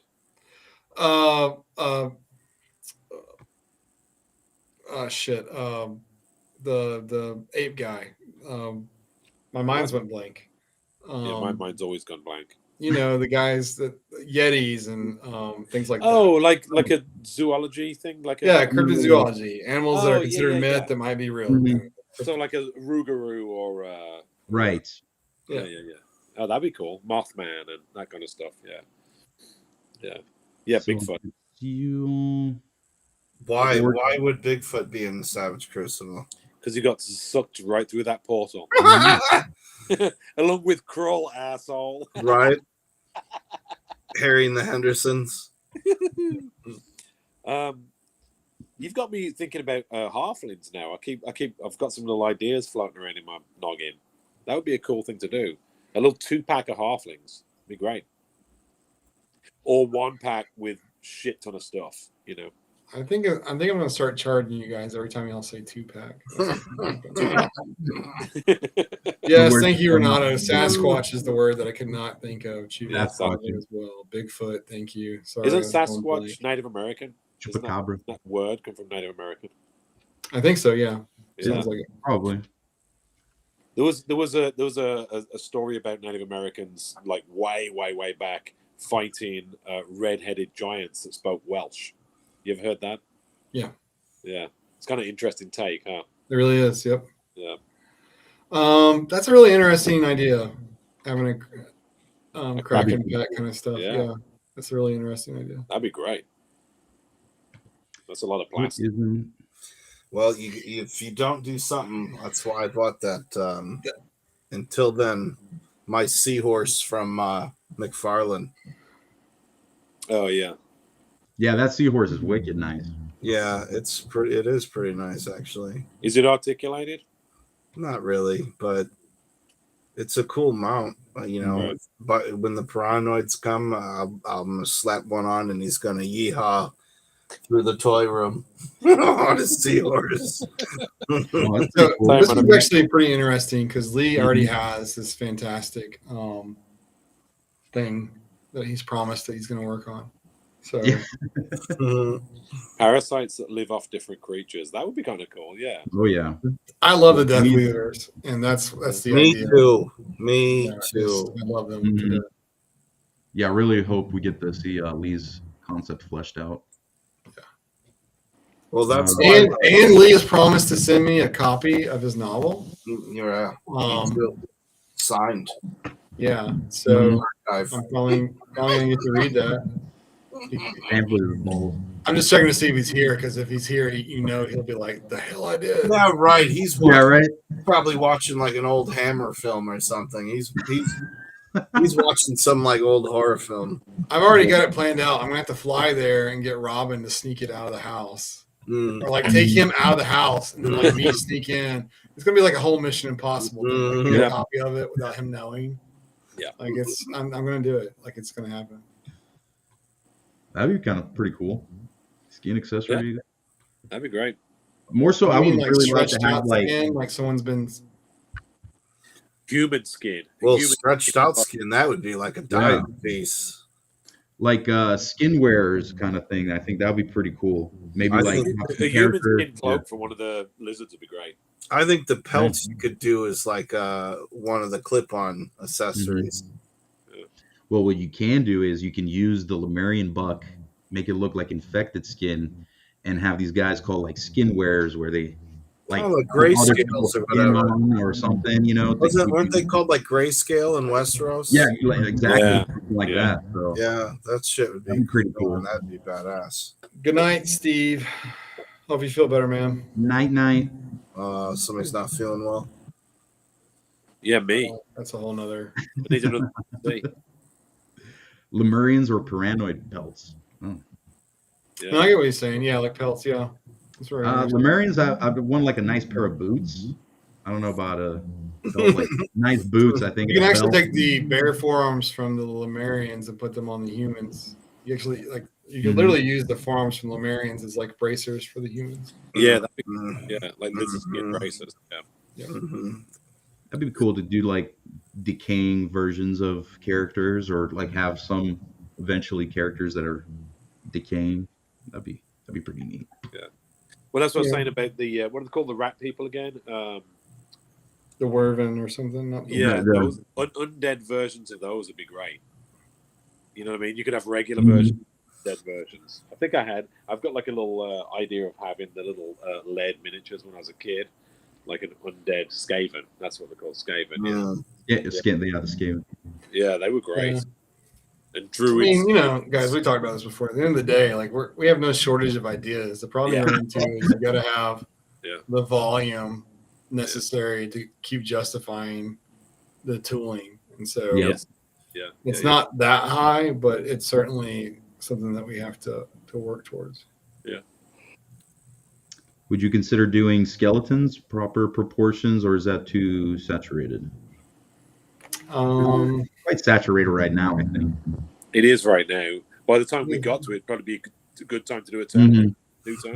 Yeah, I think that doing characters that have skeleton parts is probably where I'd be right now. I don't know. Nice. I feel like doing just a complete skeleton. Four Horsemen have done it. Swoosh is doing it. I just don't. Storm Colette. Yeah, there's enough out there that right now I just don't. Storm Collectibles. Yeah, which is I have those back on the shelf. Those are the best, I think. Boss fight. That's the one I was trying to think. I'm like, there's another. So there's at least 1, 2, 3, 4 people doing it. Yeah, right now. Yeah, we could do Frazetta style vampires.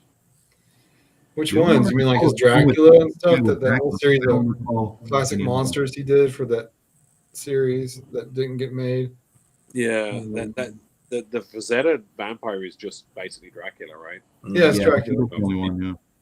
It's a classic looking Dracula. Yeah, like Bella. Unless you're talking about like Vampirella, which I would love to do Vampirella. Vampirella would be amazing. That's not. All right, we're at 3 hours. We've fulfilled our end of the bargain, gentlemen. 3 hours. This is a big, long. At the finish, Cowboys would be amazing. We would love to have Cowboys in the line. Cowboys would be cool. Will there be Frog Warriors? Yeah, we pretty much kind of covered that. Inca Spanish-esque style. There are concept arts that we have. All right, guys, it's been great. I appreciate everybody tuning in. It won't be this long before we do this again. I promise. We're gonna try to do this twice a month, on alternating weeks. It won't be Saturday night though. I think we're going to try to shoot for a different night. Next time I'll have a Savage Crucible t-shirt. Yeah, put on the crop top next time. I might do a crop top actually next time. I'll do one if Tim does one. But guys, thanks for all the questions. Thanks for all the feedback. We really appreciate it. Yeah, it was a lot of fun. Yeah, Thank you guys for tuning in with us. You guys are Until good. next time, you savages. Y'all have a good night. Stay savage. Rob's hair looks great.